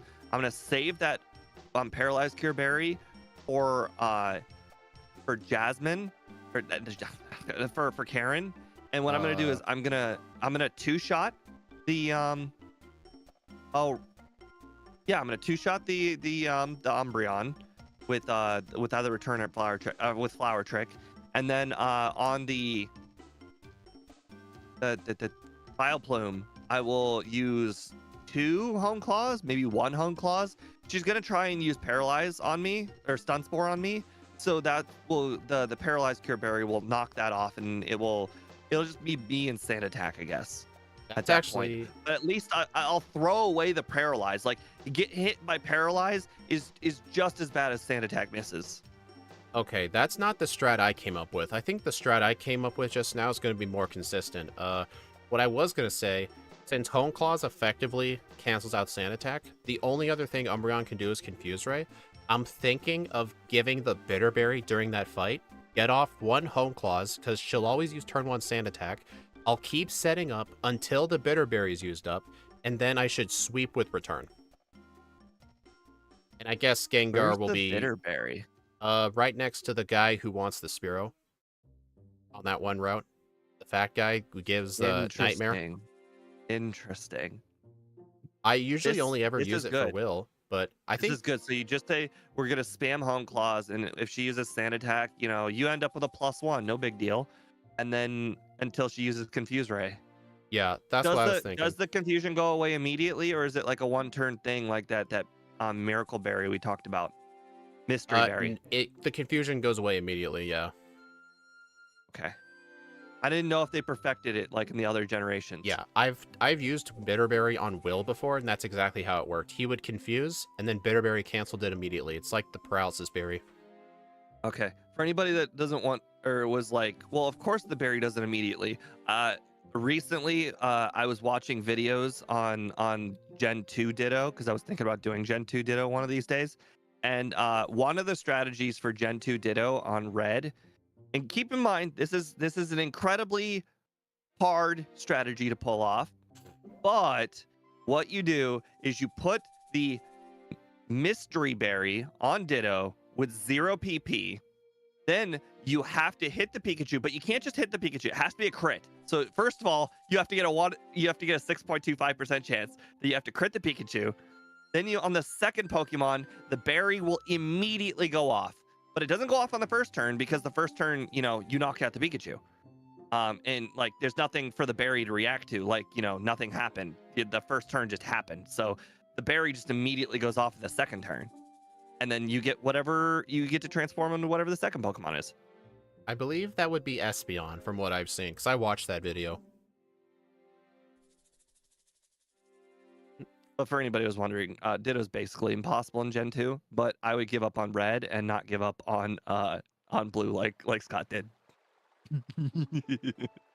I mean, red is Blue, still technically doable, but that's kind of like saying Weedle's technically doable in red and blue. I mean, the odds well, aren't I, that low, but still relatively low. Because you have to on but see the thing is, Scott calculated all of the strategies, but he didn't do the berry one. So I don't know how low a chance it is with the Espeon because the Espeon does have a fair amount of damaging PP. yeah, it's got. Question is, can you defeat Snorlax quickly? I believe the Espeon's moveset is Swift, Mud Slap, Psychic, and Reflect. So I guess you'd have to save all your Swifts for it. But I I mean, think don't get you'd me still wrong. have to get First of all, crits. you have to crit the Pikachu. So that's already, you have to like do 15 attempts just to even get one attempt going. Yeah, Um, so then I think you probably have to get possibly two crits on the Snorlax, po- or at least you have to get the crit when you've done half the damage to Snorlax already yeah. with no amnesias because he loves that amnesia. All right. So what I will say about Meowscarada, remember how I used Play Rough on Claire? That may not have been the right call because yeah, it did one shot the Dragonairs, but it didn't one shot the Kingdra. I'm thinking your strat will be better. Just since we don't use the Paralysis Cure Berry for Lance or Jasmine, give it to Claire. Use one Hone Claw, and then just return one shot everything after that. It I didn't even try to one shot the Kingdra. I just used Flower Trick. I think I two shot the Kingdra. Hmm. Did it one shot the Oh, it didn't one shot the Dragonairs though. Flower Trick. Well, Hone Claw return knocked out the Kingdras. Flower Trick itself only did three quarters. That was the mistake. I used Flower Trick on turn one, and then Oh. obviously they used Thunder Wave and got rid of my berry. And then I'm like, okay, well, this strategy didn't work, so now I'm going to use Hone Claws, but then I got paralyzed again. So I basically put the berry on, and the berry was irrelevant. Yeah, so I think just equip the Paralysis Berry, use one Hone Claw on the first Dragonair, and then return sweep. I think Play Rough's just going to be useless, which is really sad by me, because I'm really hoping for a run one of these days where the Fairy move actually comes in handy, but it I just think it didn't. has to be Stab. I It, think it has to be Stab. it's kind of like poison. It needs to get Stab. I don't think we've done... Well, I've done a Fairy type in Crystal. Let me look. Oh, I've done Mimikyu, but the problem is Mimikyu has only 50 special attack and like 100 attack, so that's a no-go. Fairy. We've done I'm gonna hit the restroom. Xerneas. Stop hitting things. I've done Xerneas with Scott, but it did get Moonblast, but that was like really, really late into the game, and I think it might have only helped with Aaron, I think. But I'm gonna switch over. Hold on. Let me go to Xerneas's tab here. It must be hidden here. Xerneas. There it is. Oh yeah, it got Moonblast at level 60, so... Yeah, the move didn't help us. In fact, we use Geomancy more often than Moonblast. But besides that, have we done any other Fairy type? You did routes? I hate you. I hate you, dude. Okay, let's look at Ralts' moveset. I walked in, I heard you, did we do any fairy type? I didn't even hear what you were talking about, but I knew you ignored routes. Well, I was going from my leaderboard from first to last, which is why it was last. Oh, okay. Ralts technically benefited from Draining Kiss, but that's just because it was at level 12, and it was a nice little healing move, but I didn't use it for very long. But we used it. Yeah, but like, we haven't had a run where we seriously used it throughout most of the game. I mean, this Meowscarada, this might have been the first time we actually seriously used a grass move the whole game. This is true. Generally, grass moves are all really, really bad. And to be fair, this grass move was also pretty bad, but the fact that it always crit meant it was twice as strong. So it made it worth it. Right. The grass is so unoffensive.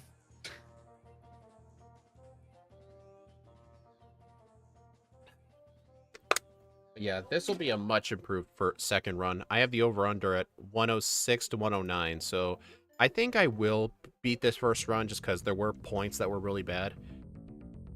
But, Oh yeah, I definitely think there will be much easier to get at least 2 minutes faster, yeah. probably closer to 4. All right, let me know when you're ready. You gotta choose your frame first, right? Absolutely. Let's see. I did a weird frame last time. Let's go with a normal one. Actually, I'm gonna have your stream up on this monitor. I don't need to look at this thing's moveset. Okay. Yeah, I kind of stopped pulling up other people's streams when we started doing um the the streaming on vertical thing because it was like doing the regular stream, the vertical stream, and just having a video play at the same time was quite taxing Oh yeah, on the computer. it was for me at first, but I need to get switched to Ethernet at some point for this thing. But when my Wi-Fi antennas actually work, I told Steve about this. My download speed is roughly 100 megabits, and I think Steve said his was around 200. But hey, Steve, what's your upload speed? Well, my down is like 300, but my up is like 12. Okay, Steve's down is 300, mine's 100, his up is 12, my up is like 30, which is really Yeah. insane. I don't even know And how. like I told my brother, I could spend another $1,000 on my computer and it will not make streaming better because the internet is the thing that is holding me back. Yep. Yeah, down of 100, that's still really good. It's not like I have a household of 10 all streaming Netflix at once. Yeah, 100 is serviceable. You're talking to the guy who used to brag to his friends that we had 8 megabit download. That used to be Dude. a bragging point. Steve, you know about satellite internet, right? Like if you live in the middle of nowhere, that's like your only way of getting it, and it's kind of No, bad. I've never had to deal with. I went straight from Well, you've never heard of it though. Ethernet or sorry, dial up to dial up to regular internet. Okay, so do you at least know about it? No, I've never had to deal with it. It's just Oh, not really a okay. thing here. We had to deal with a satellite internet company called HughesNet from like 2007 to 2022, I think, when we finally cut the contract. Because we lived, like Steve says, I live in a small town, like right now, but when I was young growing up, we lived literally in the middle of nowhere. We had like 2 neighbors within 2 miles. That's how middle of nowhere I was. So there was no cell service at all. So we had to get the satellite. It's super expensive. I think as of right now, they're like newer, better plans are like $250 a month for one of their better plans, and it only offers a down speed of like 30 and an up speed of like 4. Just because satellite is just really not that good. It's just if you have no other choice. But we had to deal with those awful speeds for so long. And then when we finally cut the satellite internet out, we had to buy our way out of that contract because we signed we had a 10-year contract and it was going to expire in 2 years, but I convinced my mom to just buy out of it. I would offer to help pay for it just because it was that bad. So we bought out of the contract and we switched over to a local internet one. It's the one we use today. Oh my God. We get like 20 times the speed. I'm not even kidding when I say 20. And it's literally a third of the price. So it's a great decision. You want to talk about buying out of a contract? My phone contract is so old. I actually have limited talking minutes via phone calls. I used to have that kind of phone plan in high school. I only get 100 minutes a month of phone calls. I've never even used half of that. But here's the thing, I only pay $30 a month. So you never renewed it? I mean, that's a good deal for a phone if you No, never use it. I've renewed it for the last 10 years straight. Oh, okay. When I meant renew, I'm like, get a new one. Yeah, I mean, you can't beat $30 a month. Well, I mean, you can, but you have to like use one of those shitty companies like Mint Mobile or whatever. I don't know. Doesn't Mint Mobile go for like AT&T or something? But I'm not sure. I've seen their plans are really cheap. Every company uses two companies' towers. Every company either uses AT&T's towers or Verizon's towers. Okay. Those are the only 2 towers that are available. Every company uses them. Right. So The I guess thing that's is, the shittier companies use less of them. okay. The town I'm in, there's a bunch of Verizon towers, but there's like no AT&T towers, or very few of them. So most people have a Verizon plan, but I actually use a. Have you heard of Straight Talk Wireless? Yeah. Yeah, that's what I've been using for my phone the last few years. They go off the Verizon towers here, so I get nice 5G coverage. I pay. I have one of the higher plans. It's like $56 a month, but I basically get unlimited everything. What's Everything. confusing is I don't actually know what towers my phone uses anymore. So I've been using T-Mobile this entire time, but back when I first originally got T-Mobile used AT&T towers, and you and like I said, how all the companies use the two towers. The difference is the shitty companies use less of the towers. So like for instance, whenever we go on vacation, we would drive down from Ohio down to Florida, but some people who have AT&T will get these towers, and people like me who have T-Mobile they'll just be like an X or something, or no, it would be like 3 or 4 bars. It would show you have bars, but then it would be like a bar with like a letter on it, and then it was like, oh, this is AT&T only. But here's the Oh, thing: what makes it confusing is that AT&T purchased Sprint. Sprint used Verizon towers. So I don't know who's using whose towers anymore, because now T-Mobile has both towers for both companies. So I don't know how it works. I don't know. I feel like we talked too long. You ready? Yeah. Yeah, All I'm right. ready. 3, 2, 1, go. I'm sure that conversation probably killed all of our shorts viewers. I don't know. I feel like I mean, it did. I can tell you because I see the numbers right in front of me. But if I were a shorts viewer, I think it would be pretty interesting to know because, oh God, I might have done 6 a.m. I got to restart. You want? Well, I guess. Well, you don't technically need curse this run. Shut up. Yes, I absolutely do. Oh, you're saying it was still Sunday. I see what you mean. You're right. Curse. I was thinking curse. That's fine. Actually, even if we don't get cursed, the one thing that matters for it to be nighttime is there's I'll no sprout. oddish in the woods at night. That too. There are less Bellsprout during the day, if there are at all. Well, I guess Steve's going to be a minute behind. Can you imagine if this I comes I, down to a minute again? I made sure to tell Professor Elm no. Yes, thank He you. loves Buy that. me some time. I appreciate that. Reason Ralts doesn't get Moonblast is because Gallade loses the fairy typing and Ralts can still evolve into Gallade. I mean, I know in newer games Moonblast is a TM, so that's probably why it doesn't get it by level up.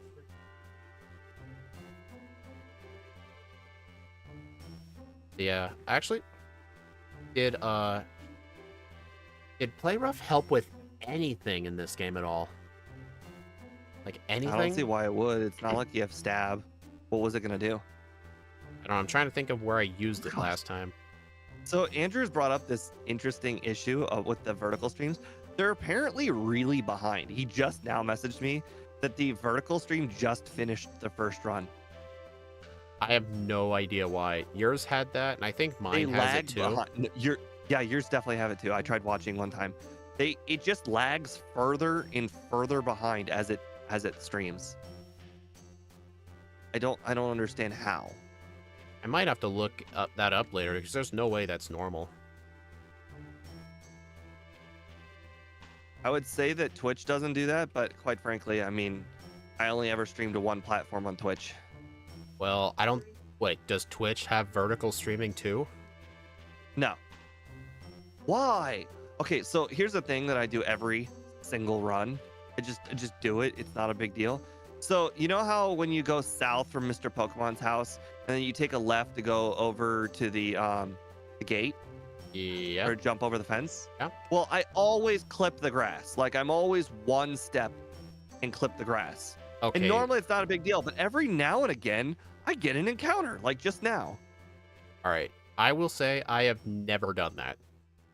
You've thing never you just... clipped, so you zigzag in the grass or zigzag to avoid the grass? Yep. I Instead guess... of just going straight down, then straight left? Yep.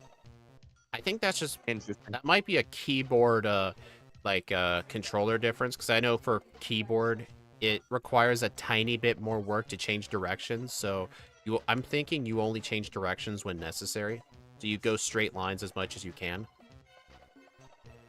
That's what I'm guessing. No, that's just a personality thing. I don't think it has anything to do with keyboard. Oh, so you choose If to do anything, that. I would say that changing directions is probably easier in keyboard. I just don't. Oh, It's just a personality thing. I like being direct. I also do this in real life too. Um, so like for instance, when my other grandmother, when she was still alive, her house technically, if you took the highway to her house, it was a lot faster, but there were a lot more like turns and whatnot. But you would save yourselves like 5 minutes if you took the highway and whatnot. yeah. But if you took this one street called Mahoning, uh, all the way there, it was 2 turns the whole way from my current grandmother's house to my other grandmother's house. 2 streets, 40-minute drive, 2 streets. So But the if whole drive was still 40 minutes anyway, but it was like 99% straight line. Yes, my current drive, if I were to go from this grandparent house to the other house with the 2 streets, it's 40 minutes. But if you take the highway, it's 35. Hmm. But I mean, even though I had Google Maps and I could just Google it and then like I would know which streets to take lefts and rights on and whatnot, I just decided, nah, screw it. I'll just take the two changes. I mean, what's 5 minutes? Yeah. So Actually, I kind of do the same thing. I just kind of this is just the kind of the way I play in real life too. I just less turns. I do somewhat do that too. Like when I first started driving around 4 or 5 years ago, when I started to drive for the first time, whenever I would go to the nearest city an hour away from me, I really didn't know the roads well at all. So what I did was I always Google mapped like literally everything. Even if it was off of the highway, I still Google mapped it anyway. But Yep. after about a year, I pretty much never had to use it ever again. No matter where I'm trying to go, unless it's somewhere I've literally never been to before, like some random cafe or something, I will pretty much know where it is, because all I remember is like in the city, there's like 3 major streets. There's the main highway, and then there's 2 side roads where a lot of the traffic go through. I just think the place I'm going to, like a store or something, what street is the building closest to, and how far in? So if it's closer to like the highway, if it's closest to the highway, and I know it's like halfway through town, then I know to stick to the highway for a bit. Or what I normally would do is I would go on one of the side roads, and I try to look out for different like landmarks, so I can see where I am compared to if I was on the highway. Because like if I stay on the highway, I'll obviously see it, but if you take one of the side roads, you will have to know where you're going, but you can skip a lot of traffic. Yeah, I Which, did the same thing. yeah, Or I do the same thing now. It's just I don't know. I hate maps. Well, no, sorry, not maps. I hate directions. absolutely, yeah. My first job after college, um, the guy who hired me gave me directions to the job, and I'm like, "Can you just give me the address?" He's like, "Sure." And this is after he explained the directions. And then I remember this place had a lot of turnover. So I heard him on a phone call for another person who was getting hired. He did the exact same thing. I literally told him after the call, you are aware this is like, and then it was like 2018 or whatever. I'm like, you know, everybody has Google Maps. You just have to give them the address. And the guy's like, the guy's like 55 or whatever. So he's like, yeah, he's like, I understand, but I just like giving people the address. He didn't like giving people the address. No, he just likes giving people the address. He likes explaining where it is. It's just an old person thing. So wait, I'm confused. What kind of directions did that old boss give? Literally the address, or like turn left here, turn right on this street, go Yes. straight? He would say, "Do you know where this is?" And then you would say yes, or you would say no, and then he would give you another location. Do you know where this is? And then he would start from there, and then he would give you directions how to get to the building from that thing that he described. Okay, so he would do that instead of giving the address. Yeah, like, do you know where the Wendy's is on this road? And then he would explain how to get there from the Wendy's. That's funny. It's like you had to solve a little puzzle. Right, right. And the thing is, like in my phone call, I let him do it, and then like I after it was done, I asked him for the address, and then I just wrote it down. Hey, AJ, what ROM hack is this? This is mostly the vanilla Game of Crystal. What I did was I took the tools that the developers had when making this game to add the Pokemon Meowscarada to the game. And along with doing that, I made some other fun changes, like make all the trainers have shinies just for the fun of it. I basically used developer tools. Like, it's like I built this game. Which I did. I literally actually built this ROM. Starting from the regular game. Starting from the regular, yeah. We use the regular game as a base.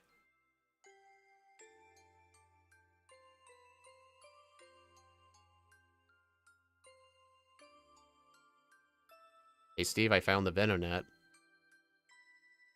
Oh, that reminds me, I actually don't have the Bellsprout. That's unfortunate. Never saw one. I don't even think. I think I got like 2 encounters that entire thing, and they were like both whoopers. Hey, Steve, I'm just letting you know, I got the Oddish first try.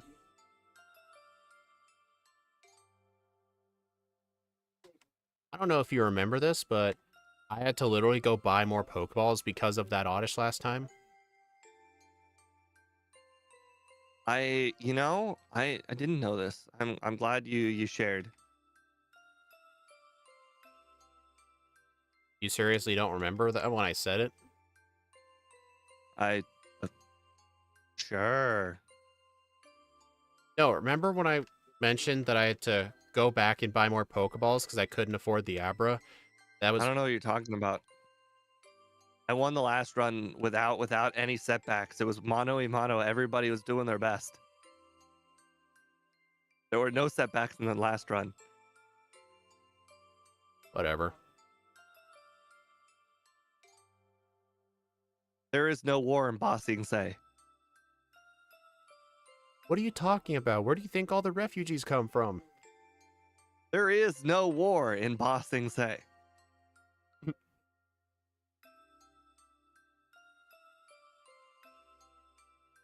What, did Judy make you say that? By the way, I still use the repel even though I needed the Oddish. That's a force of habit. What I do is I use the repel for the Farfetch thing, and then after the Farfetched, I actually look for the Oddish. I don't know why. I just had to go left and right in front of Farfetch'd guy, looking like an idiot. It's okay. He's just a bunch of pixels. He didn't know what to do.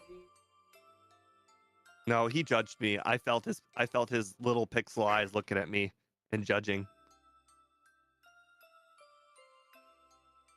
Okay, I'm judging myself by not picking up the charcoal or anything.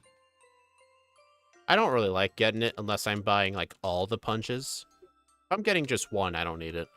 But if I was getting, like, all of them, then I would. I'm trying to think, where was the first time I used Thunder Punch? Like, can I delay it?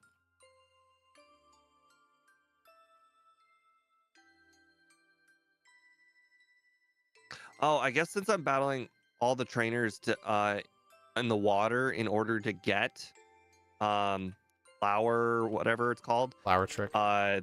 Yeah, then I probably should get Thunder Punch this early. Yeah, it's a good thing Mud Slap somehow sells for a lot of money. All right. Here's a question, Don't Steve. let Falconer know, otherwise he might actually get it into his head to sell them instead of give them away. Here's a real question. After Chuck, did you think of any other uses for Thunder Punch? Not off the top of my head. Because I'm thinking, like, I taught Thunder Punch over my grass move, but if there's no other use for Thunder Punch after Flower Trick, I was just going to replace Thunder Punch with Flower Trick.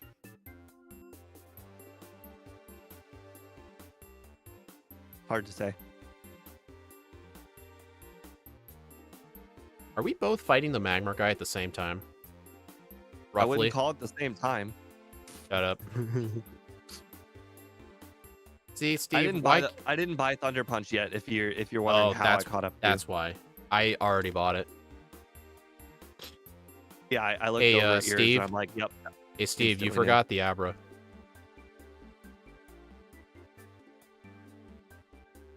Okay, well, we're walking. I had your stream up and I saw that. It's okay, Steve. I've done that many times. Like, whenever I'm Hey, in the Goldenrod... repel never wore out. I made it. I will say, though, whenever I am in, what's it called? Goldenrod, there's always something I forget to do. Usually it's like buy the Abra, or it's, get the coin case. A couple of times forget the radio card. Usually the most common thing is I would just forget the Abra.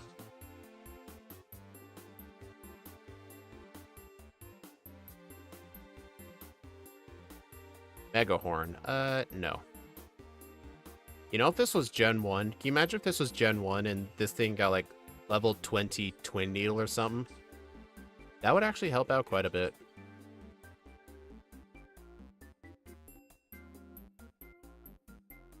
Hey, Steve, Arnie called me. He told me about the bug catching contest. Good thing you got his number, otherwise you would never have known. I don't even know how. I think I was spamming A on him for too long. I have no idea how I got his number. He tricked me. If it's anything like the run where I was playing with you and Scott, where I accidentally got the mom's phone number, that he's gonna call a lot more than you think. You I think always the mom have called me the... like 6 or 7 times in the regular run. You mean let her save your money? No, instead of saying no, where everybody says no, I just said yes because I was just holding the button down. Oh. So she just kept calling me the whole game to inform me of stuff she bought. By the way, Scott did point out that she doesn't actually spend your money, which I've actually learned that recently. She actually doesn't spend the money. You just have to have a certain amount saved in order for her to say she bought it. There's like different categories of items. Like, I think the highest amount of money, I think I read, if you can get the mom, like, I don't know if it's like 100,000 or like $500,000, but she can buy you like a Snorlax doll for your room or something. Something really expensive. Annie, don't trust J Rose's opinions on Gen 2. He has not played the game very much. I beat him with Kingler and with all shinies, which means that I had a setback. I had an extra challenge that made my run harder than his, and I beat him with a Kingler. I beat his Mewtwo run with a Kingler. Or here's another one. Don't trust Madrybread's opinion on Heart Gold. The guy literally gave up. He literally gave up trying to beat Red with Regigigas, and his main attacking move was Dizzy Punch. He never got return at all. He acknowledged it existed, but he didn't think of setting it on Sunday, but you can do that. You can change the time on your computer. Plus, there's a lot of other things he did that... Madrybread also likes to say that sometimes he spends so much time on his runs that he actually like puts the game down and starts the game up the next day, so he actually has a different day to play on. So he could have just waited until the game was gonna be Sunday by his own rules, because he doesn't have a timer. So, you know, he can play as long as he wants and play on whatever day he wants. And he can make it whatever day he wants because he can wait.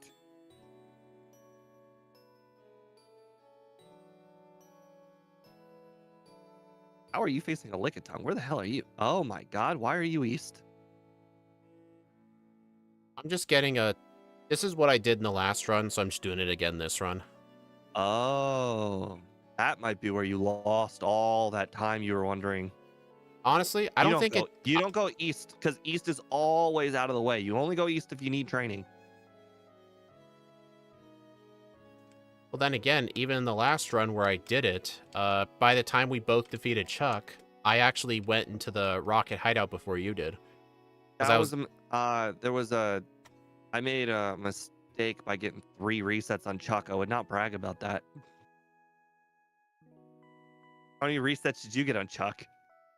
Chuck himself? None. Exactly. That's where your time save was, not the fly point.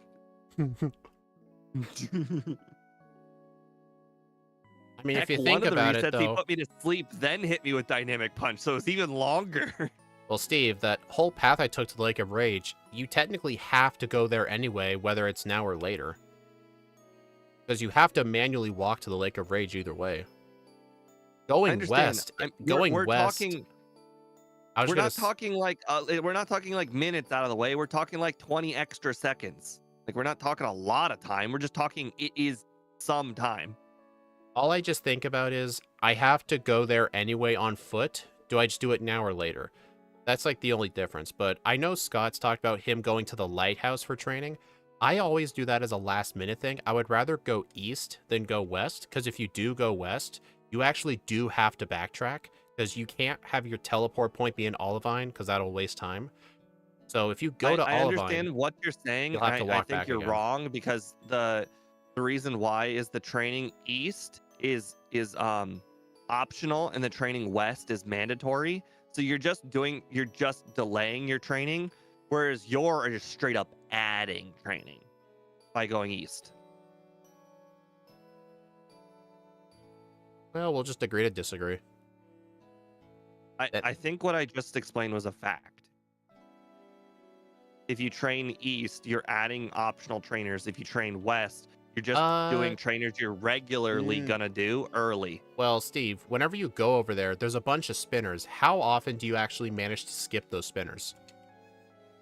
Well, it Like doesn't matter the because Doug if Trio they're guy, or optional and they're spinners, then they're kind of mandatory. yeah, I Sometimes fought the mandatory, spinners. sometimes not. Plus, you have to get. I got the rare candy that's over there too, so I went all the way up to the rare candy. I know, but I'm saying you in the run where you have to go east to train, you still have to battle those lighthouse trainers. Yeah, but when you do actually beat Morty, though, you'll have to walk to Olivine the second time. You have to make 2 Okay, trips. but are optional trainers? Well, option. It's just a fact that optional trainers are going to take a lot longer than walking to Olivine one extra time. Uh, I don't think you can debate that. oh, whatever. It's my strat. I can do what I want. Also, I'm just letting you know, Headbutt does one-shot the Krabby. Headbutt absolutely does not one shot the Krabby. I must have crit or I'm something. 2 for 3 on Krabby, and one of them was a crit for me. Huh. I'm a level higher than you. Maybe I crit, or I had a lower level Krabby.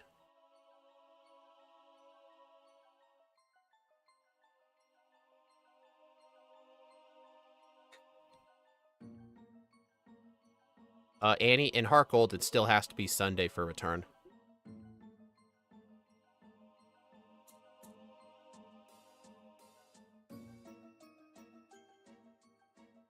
Oh God, I just realized I must have skipped a lot of training because now I'm 31, whereas last time I was 33. So now I have to do even more training to Wait a minute, compensate. though.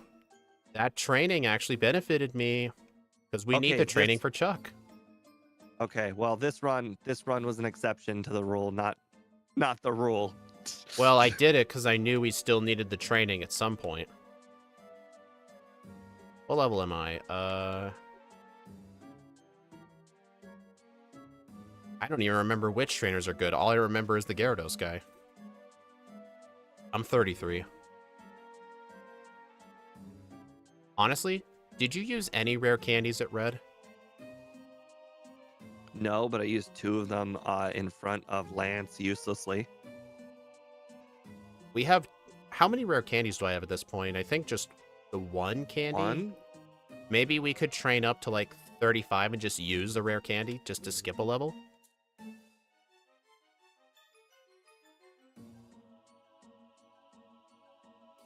Where's the Gyarados guy? Here he is. Yeah, his training's pretty fast. Helps we're in medium slow. Sure All does. right. All right, I think 34 and a half should do. I'll just use a rare candy in front of Chuck.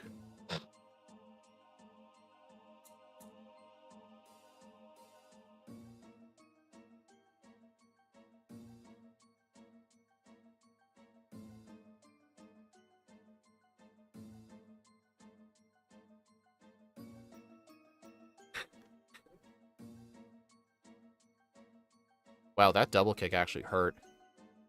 Yeah, I know. He hit me with double kick last time, and it hurt a lot. Actually, the second one of it crit. I didn't know that they fixed it in this game. Yeah, How the Gen 2, each hit has a separate chance of critting. I actually don't like that. It makes it a bit more scary, like, because if you know, like, oh, I can survive a double kick, it does 1, 2, and then 3 does so much damage, you're like, wait, no, what's going on? Oh my god, you just reminded me. One of my other favorite games as a kid was called Lord of the Rings: The Third Age, and it's a taking turns game. But one of the attacks I like to use was called Icthelian's Rage. It's just a three hit move, you know, like triple kick or whatever. But when one of those hits crits, you feel so good. Like, normal hit, crit. Right. Yeah, that's how it works. To this day. Oh. Hey guys, Oh, don't really? tell I didn't know. Hey guys, don't tell Steve, but I used a rare candy when I only had 200 to the next level up, but don't tell him. What? That's absolutely nuts. Well, I don't mind wasting that experience, not like I need it. Oh, nice. One shots the Primeape. And the Poliwrath. Wow, that was easy. Can you imagine... Staples button. The Staples easy button, yeah. Can you imagine what this run would be like if Snowy didn't help me make this move always crit? This Pokemon would actually straight up suck. My boss at work actually has one of those Staples buttons.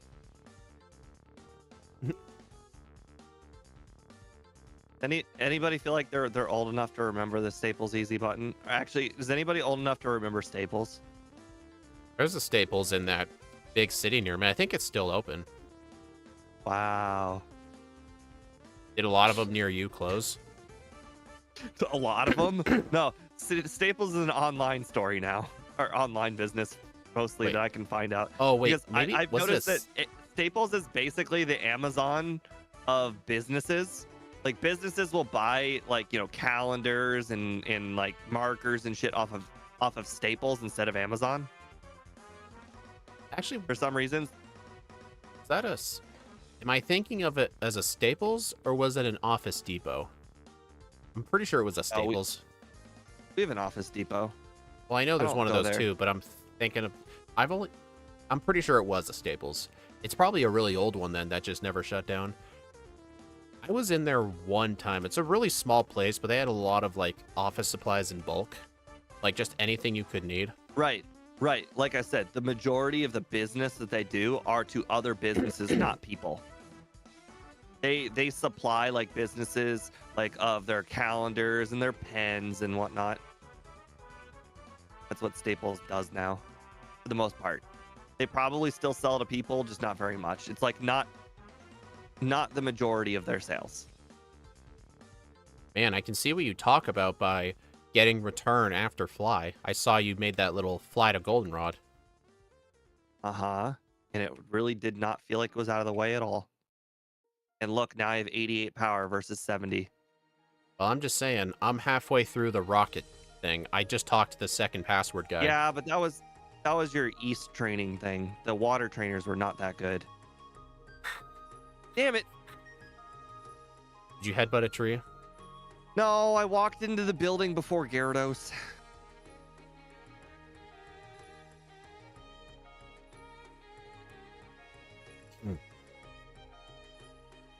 Oh, look, Andrew's confirming my point. He said but he used to go when he was a teacher, he would buy office supplies from Staples.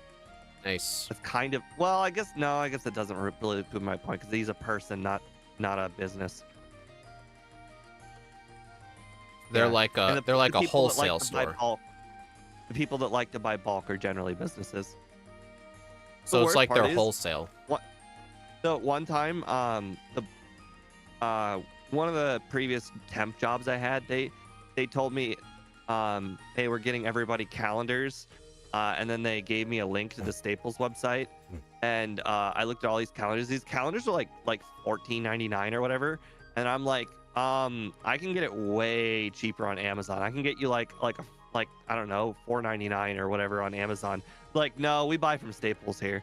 I'm like, But why? It's way cheaper on Amazon. And they're like, we get a company discount. And then I asked them how much the company discount was. It was like 20%. Like, even with your 20% discount, it was still more expensive to buy from Staples than it was Amazon. Was it like the same kind of calendar? Like, what were the $15 ones? Like the little I looked gloss at paper? basically the same one. They were both like beach calendars. They were like the same thing. Were they like the triple. were they like the glossy, thick cardboard paper kind of calendars?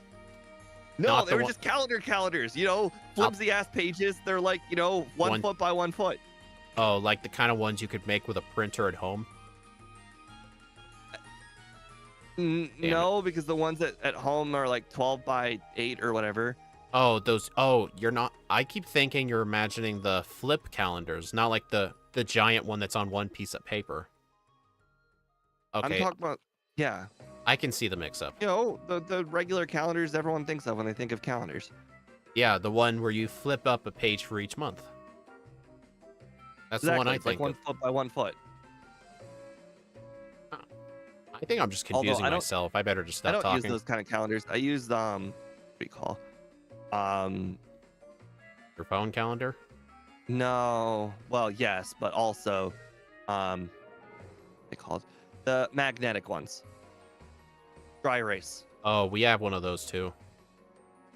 I like the dry erase ones. Hey, Steve, Arnie keeps calling me. He won't shut up. I know Arnie's the one that tells you about the Yanma, right? He actually did earlier when I was training. He's like, "Hey, Speed, there's Yanma. You should come over here and get one." That's a rare thing. That's like once a week. Did I listen and go catch one? Well, I mean, it's no Raikou,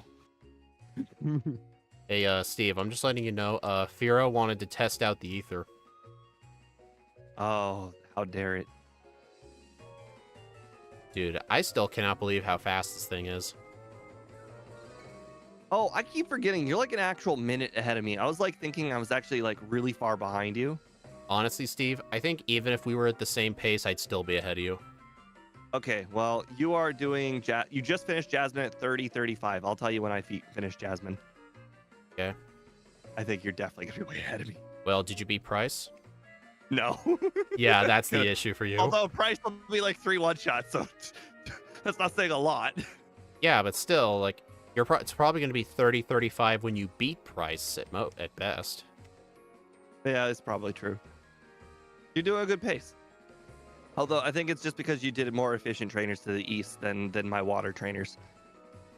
Yeah, if I ever do a run where I know I need extra training, at least before the league.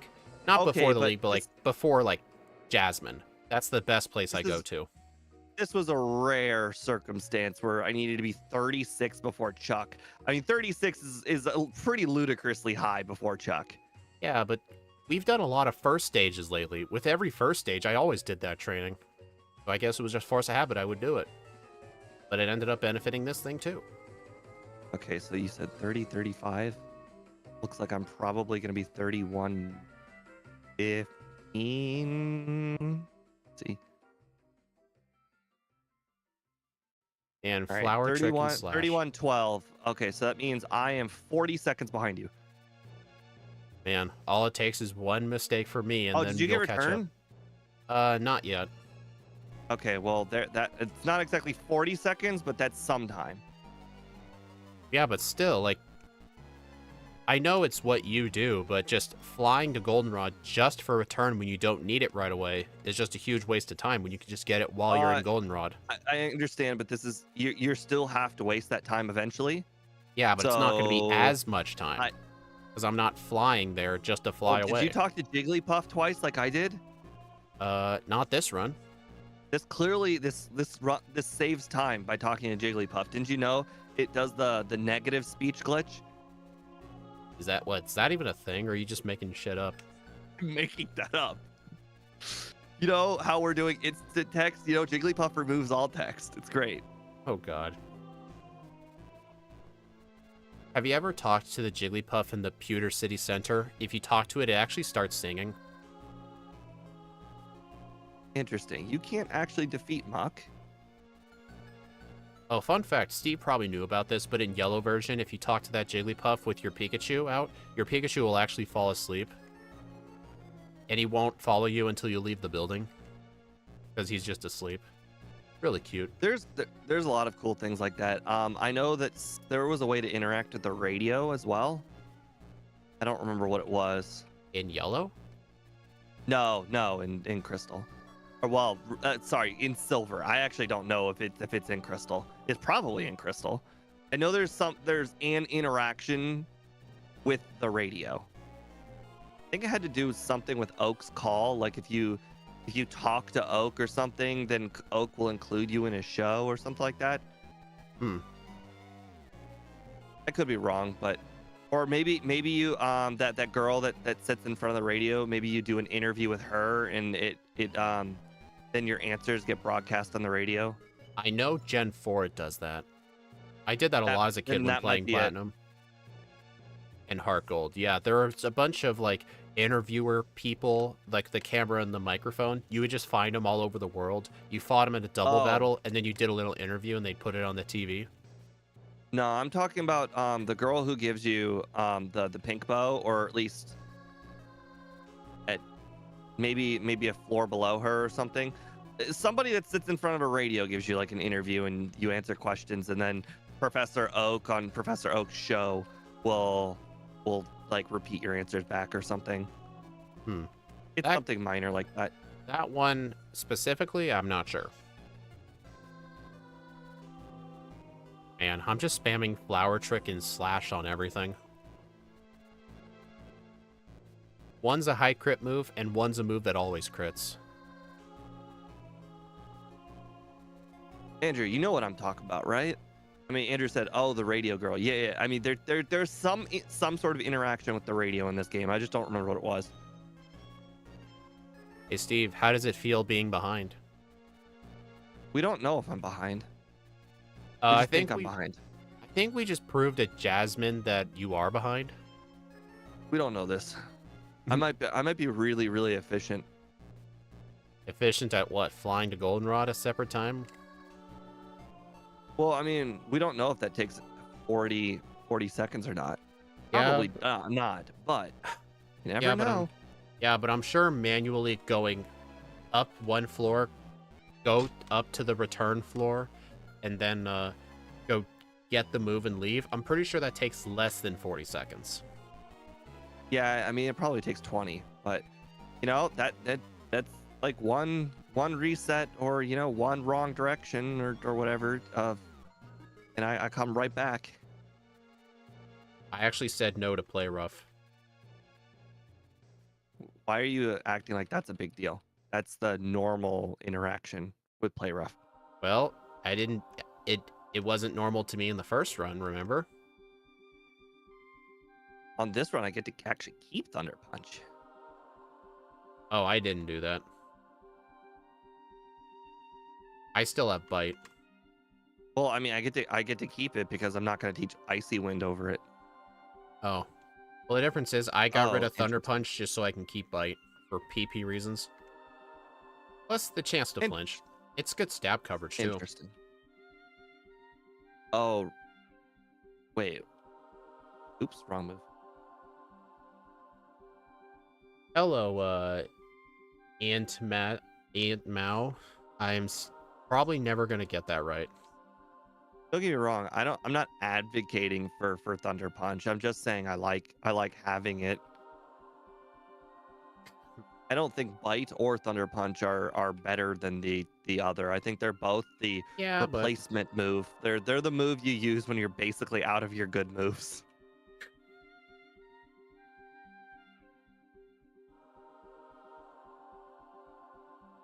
Honestly, Bite's just for the PP reasons, honestly. Plus, Dark offensively is somewhat good. I wouldn't call it good. I would call it quite neutral. Yeah, that's what I meant. Hello, John Rivera. I'm doing good. Hope you're enjoying the stream. Aunt Mao. Aunt Mao? Okay. Dang it.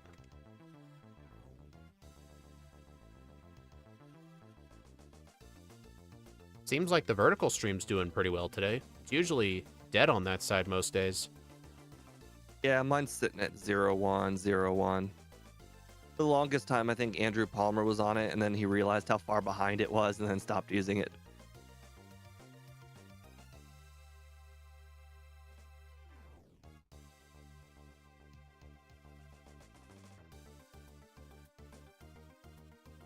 You know what's funny? I know I'm not going to teach rest, but I still got it anyway.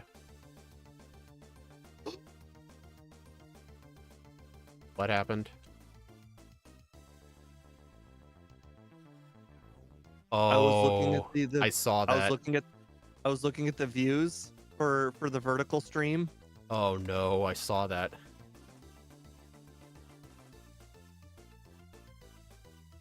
What do you plan to do? Cry.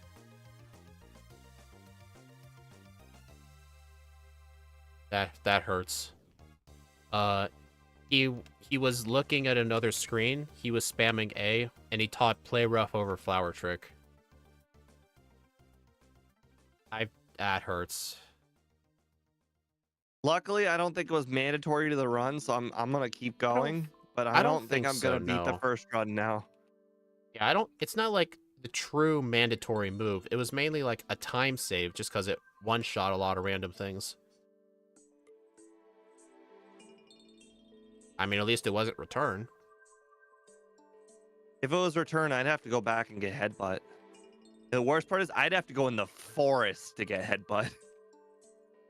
Oh, I actually got that move. Where's that berry? There it is. Wait, what do you mean you got rest and you weren't gonna use it? I'm 100% gonna use rest. I never used it on red in the first run, so why get it? I used it on Pikachu when I got hit by enough thunders. Well, I used flower trick to one shot it and set up on Venusaur. Okay, but Steve, did you just take all the damage and then set up or I then outsped knock out all his Pokemon from there I without outs using rest? I Oh, outs no wonder you're complaining about Solar Beam. You just took all the damage from all the attacks. Dude, I resist Solar Beam. Like, I only No need... wonder you were complaining about. I resist Thunder and I still used rest. Yeah, but Thunder can paralyze. Solar Beam can't do that. Now can it? I'm saying in this case, both I think Solar Beam and Thunder basically do the same damage. The difference is I had rest. No, they're not equals, though. Paralysis is way worse. Plus, Thunder's not a two-turn move. Because sometimes the Venusaur's an idiot and just spams Solar Beam.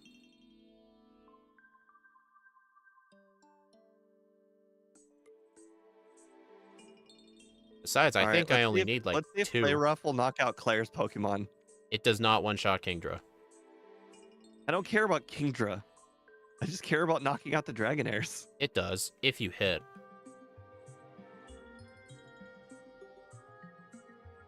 What's the worst that Kingdra's gonna do? Use Smokescreen? Yeah, exactly. I got Home Claws to offset Smokescreen.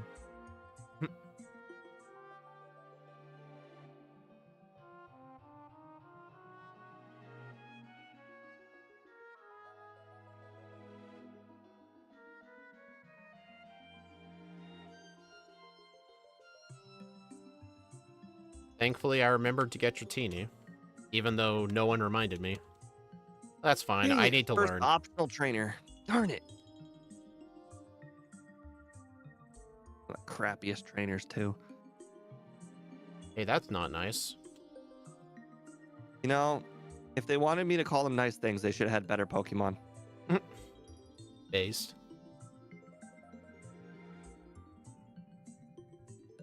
How many resets you at? 0. Same.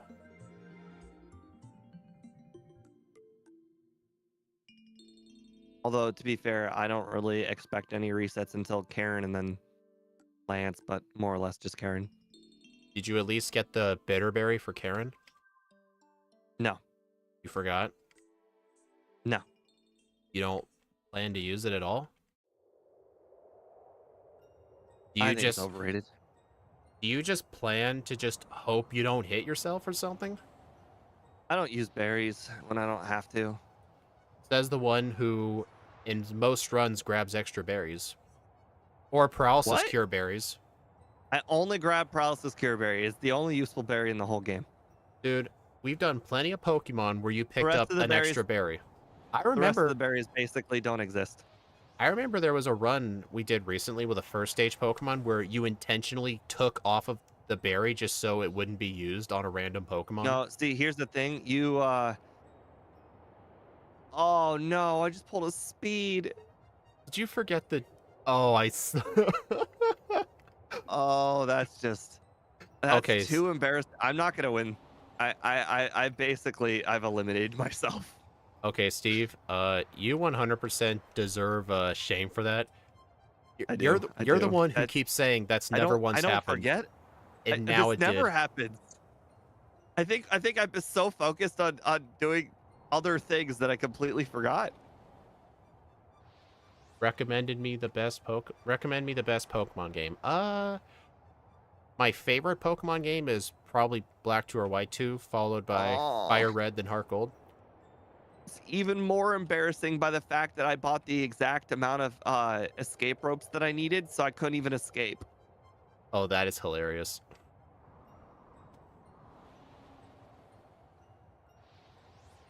I really hope I do not beat my first time. How mad would you be if you... No, here's the serious question. How mad would you be if you beat your first run by 2 seconds? I'd be very disappointed. Yeah. I don't like beating the first run with a really bad run. It leaves a bad taste in my mouth. You man to... probably still never going to pronounce it right, but I'm trying. Uh, I would sort of recommend against Platinum because I know it's got a really big difficult curve and the story is very slow paced. But if you don't mind the slow pace, I guess it's good.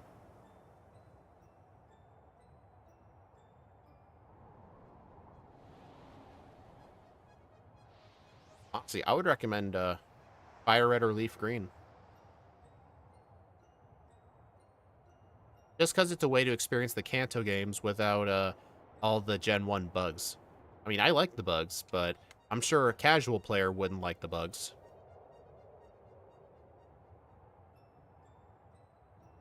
Hmm. It appears I like making things hard on myself. Like deleting Flower Trick. I mean that too, but also apparently knocking out the Pokemon on the rivals team. So now I have to go in without any home claws. Alright, she just missed the first sand attack. I got hit by sand attack, and then Confuse Ray hit. My berry ate it, and now I'm at +3, and I'm gonna one-shot her whole team.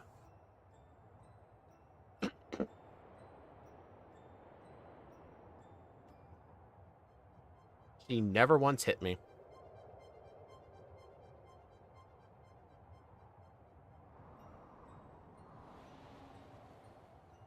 Oh no. Will use the speed strat against me. What is Use that? Confuse Ray. I got hit by Confuse Ray. Oh. I actually got hit. The Gyarados actually used a turn 1 Hyper Beam crit. Never used Rain Dance, which really surprised me.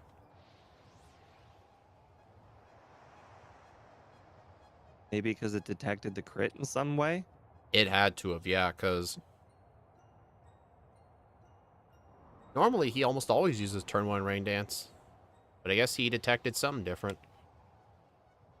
Fire Leaf Green does patch bugs Gen 1, but honestly, I'd rather put up with the bugs than the issues of Fire Red Leaf Green. What issues are you talking about, though? Oh, the whole Golbat into Crobat thing? I will admit that did piss me off when I played the game at first, because I always wondered why Golbat couldn't evolve, but then again, that's not really a problem if you just never used Golbat. I think that only really happens with the Golbat. I don't think that happens with any other Gen 1 Pokemon in that game, I think. I mean, most I people actually don't really even wish play with Golbat. I really wish I liked Gen 3 plus more. Why? Because the views are better. What makes you think that? based on how every single mod and whatnot are made based off of Gen 3. Oh yeah. I mean, then again, MVF said your overlay will eventually be compatible with it. Like for instance, you remember every single Minecraft mod was made based off of one Minecraft update for a very, very long time. I don't know if they ever changed that or not. I think they're usually based on like 1.12 or like It was 1.8. before sheep, or it was not sheep. It was before they added mutton to sheep. That's how long ago. Well, all I know is most mods in like servers only go to like version 1.8 or 1.12 because 1.13 was the update they changed a lot of how Minecraft worked. That was the update that added like the better looking oceans, the new swimming. For some reason, starting 1.13, the game became a lot more demanding, and if you had an older PC, it was really noticeable.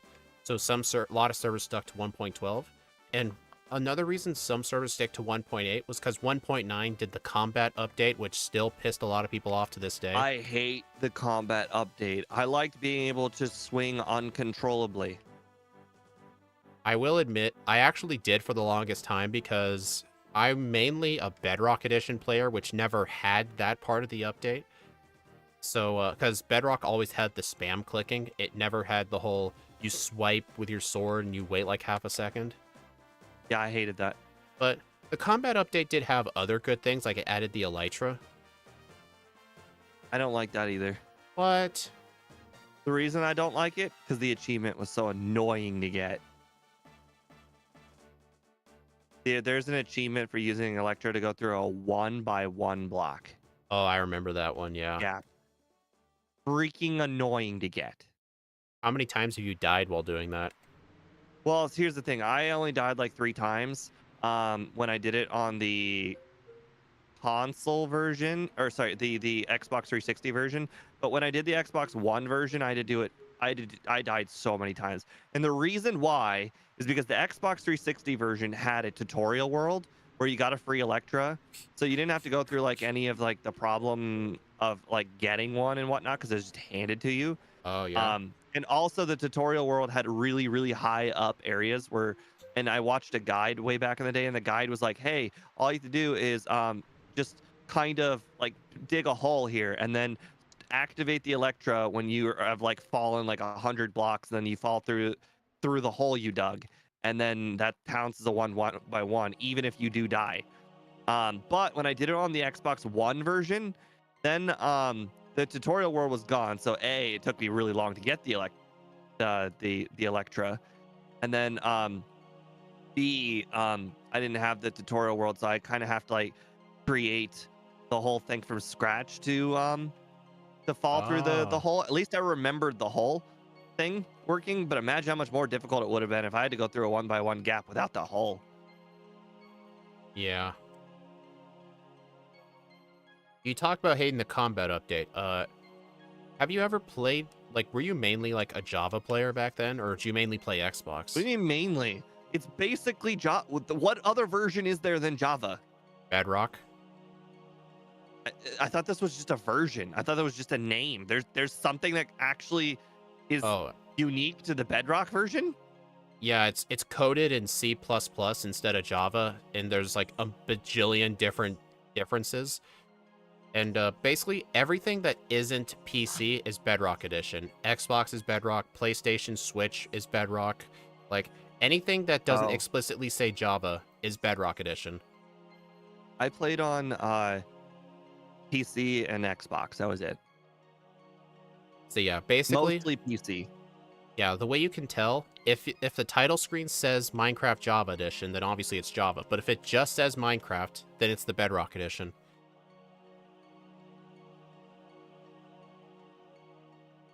I didn't really notice the difference between the Xbox and the PC, other than the fact that setting up a home server was really, really annoying. It's mainly technical differences. Like you'd have to play both versions to know the differences without looking them up. It's mainly like how different stuff interacts with each other. Like I know the number one thing people talk about is redstone. Like a lot of redstone machines do not work between both versions for that reason. I don't like Redstone.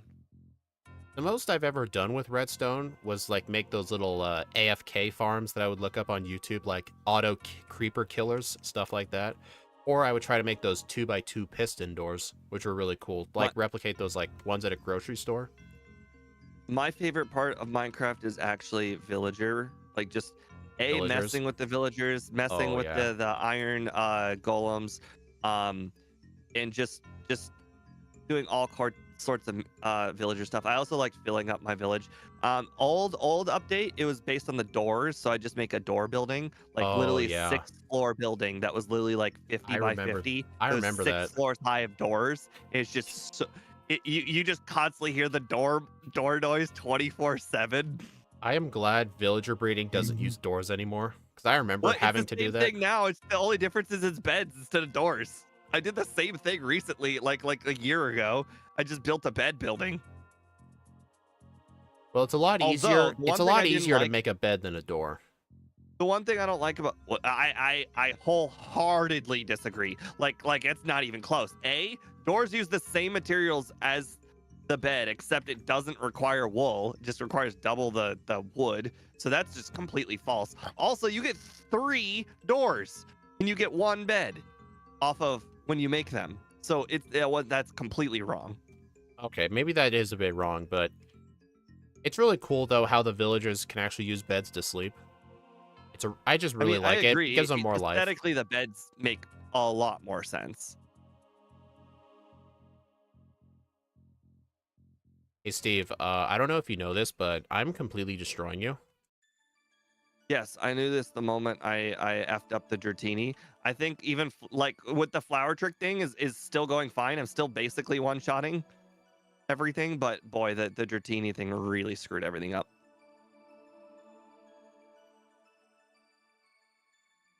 I probably would still be within that 20 to 40 second range if I didn't screw up the Dratini. So what is it probably now, like a minute maybe? Yeah, probably. Hmm. No, it's probably more than a minute. I actually couldn't even escape rope out when I got the Dratini. Yeah, but I was mainly a Bedrock player for like the longest time just because when my PC didn't run like anything that well. The one advantage to Bedrock is since it was coded in C++ instead of Java, which is way less taxing because they had to code Bedrock to like run on phones and stuff. My computer was able to run it a lot better. I was able to have a much larger render distance and it just ran real smooth. There was one feature about it that I did like. It was like a sorta a redstone thing, but basically in Bedrock Edition, you can actually make AFK experience farms, which is not possible in Java Edition without furnaces. Because in order to get experience, the player has to like kill the enemy. But in Bedrock, if you throw a trident at a piston and you have it arranged a certain way to like where they go in a little loop and they just push the piston forever, as long as the trident hits something, it'll kill the enemy and you get the experience. I would actually use those in enemy farms. I would just stand right next to it as the pistons kept pushing the trident around, and I would literally just leave it for like 6 hours and be like level 200. You know how I said Gen 5 doesn't exist? Tridents don't exist. I don't know what you're talking about. Are you the kind of guy that quit playing after 1.8? Oh, no. I didn't say quit. I just based, Never updated? the how I said that whenever you played like mods and whatnot on the PC version, they were always using one update, Hmm. one really old update. It was before they added those guys that give the tridents. Dude, The one yeah. old update. Like all of the mods did not have those guys way back when I played. Tridents were And quite added in frankly, like we're 1.13. talking like years. Like there were literally like 3 years of mods that I was playing that always only had one update. Oh, I know what they're called now, Annie. I'm just saying, like for the vast majority of my Minecrafting, they weren't there. And Even now, 3 years after they actually did exist, they still weren't there because all the mods didn't use them or didn't use an update where they existed. true. I mean, I've only started playing Minecraft recently with my brother again for the first time in a long time. The last time I played was like 1.19 and now it's on 1.21 and there's a lot of new stuff. I don't even know what's in the game half the time. But Dude, they completely overhauled the Java version. Bro, I played for the first time in a long time, and I was just kind of walking around trying to experience the biomes and whatnot. And I walked into this biome that had really, really thick snow, and then it just fell. Like I just Oh, dropped like a brick, and then I just like suffocated to death or something. It was oh, I. it was That's the most funny. confused I'd been in a while. Do you know what I that was literally, now? I said, F it. I'm just, this world is done. Everything that I have on me is gone. I'm never getting it back. I'm starting a new world. Do you know what that was? Do you know what that was now? What? That was a powdered snow. They added that in 1.18 to some mountain biomes. You have to actually wear leather boots in order to walk over it. Otherwise, you sink into it and get frostbite. But you can dig out if you have like a shovel or a bucket of water. I People think I freak out. suffocated, I thought. Yeah, but I've never once died in like that kind of snow because you always had enough time to get out your shovel. Yeah, but when you don't understand what's going on, things are a little different. It just happened. I didn't understand why it was happening. I was like, where did the ground go? Okay, that makes sense.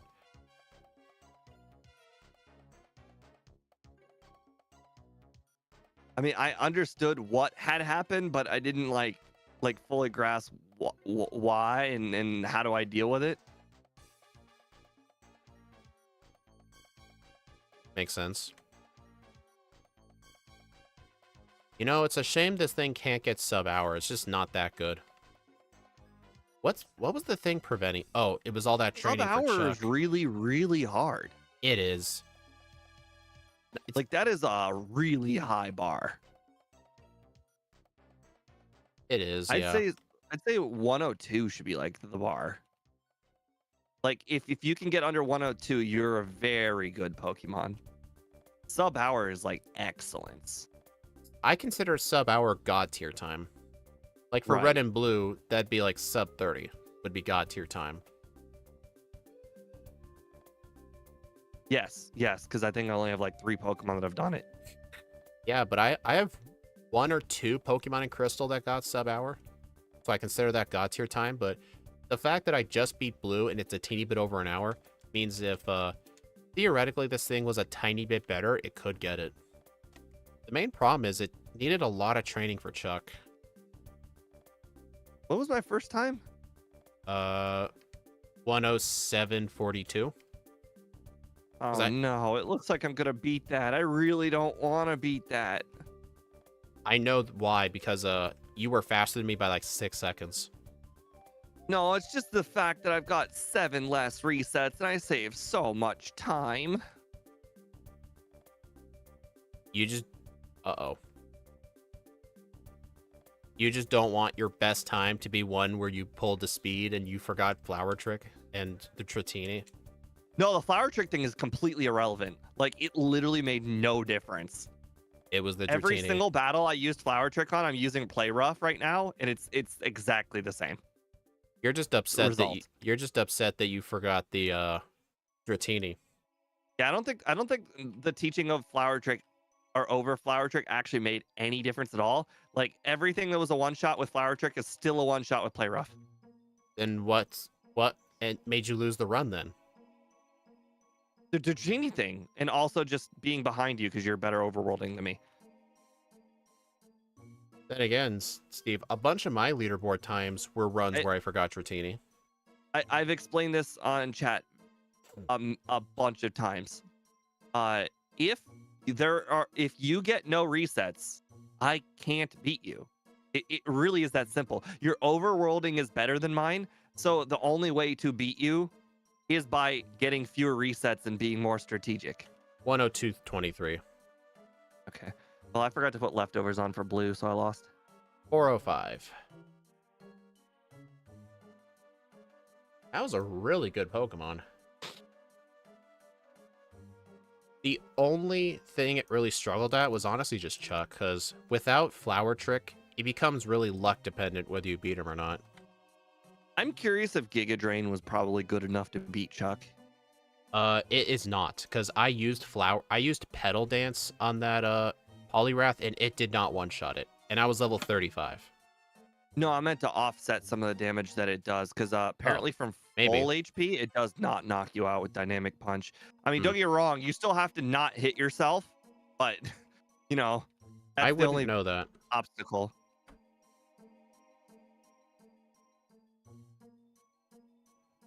Level 65. 65 for a medium slow Pokemon's really good. And also, I actually skipped like almost every rare candy. I basically skipped all the candies. I think I have all of them on me still, Actually, which is I still pick 4. I still picked up the Kanto Victory Road Waterfall rare candy. I still picked up that one even though I knew I wasn't going to use it. It's just a force of habit.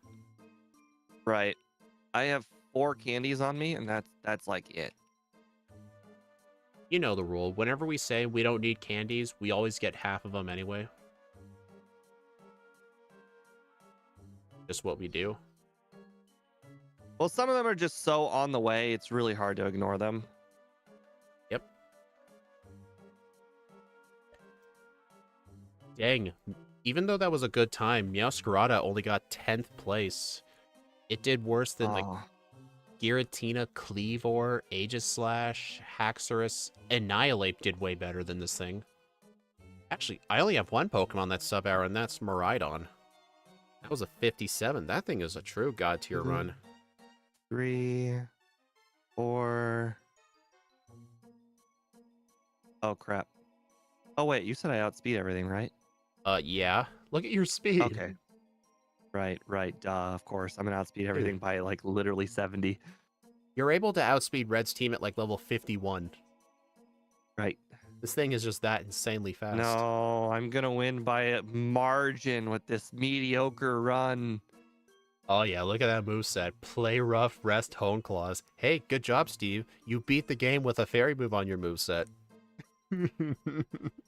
I guess that should be an achievement. 68. Yeah, higher level than me. You probably used the candies. I used all 4 candies then, because why not?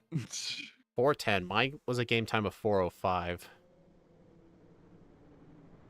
All But right. that's overworld. All right. So let's see. Switch to top monitor. Alright, I'm gonna Uh, deafen. Alright, everyone, thank you all for stopping by. I do appreciate it.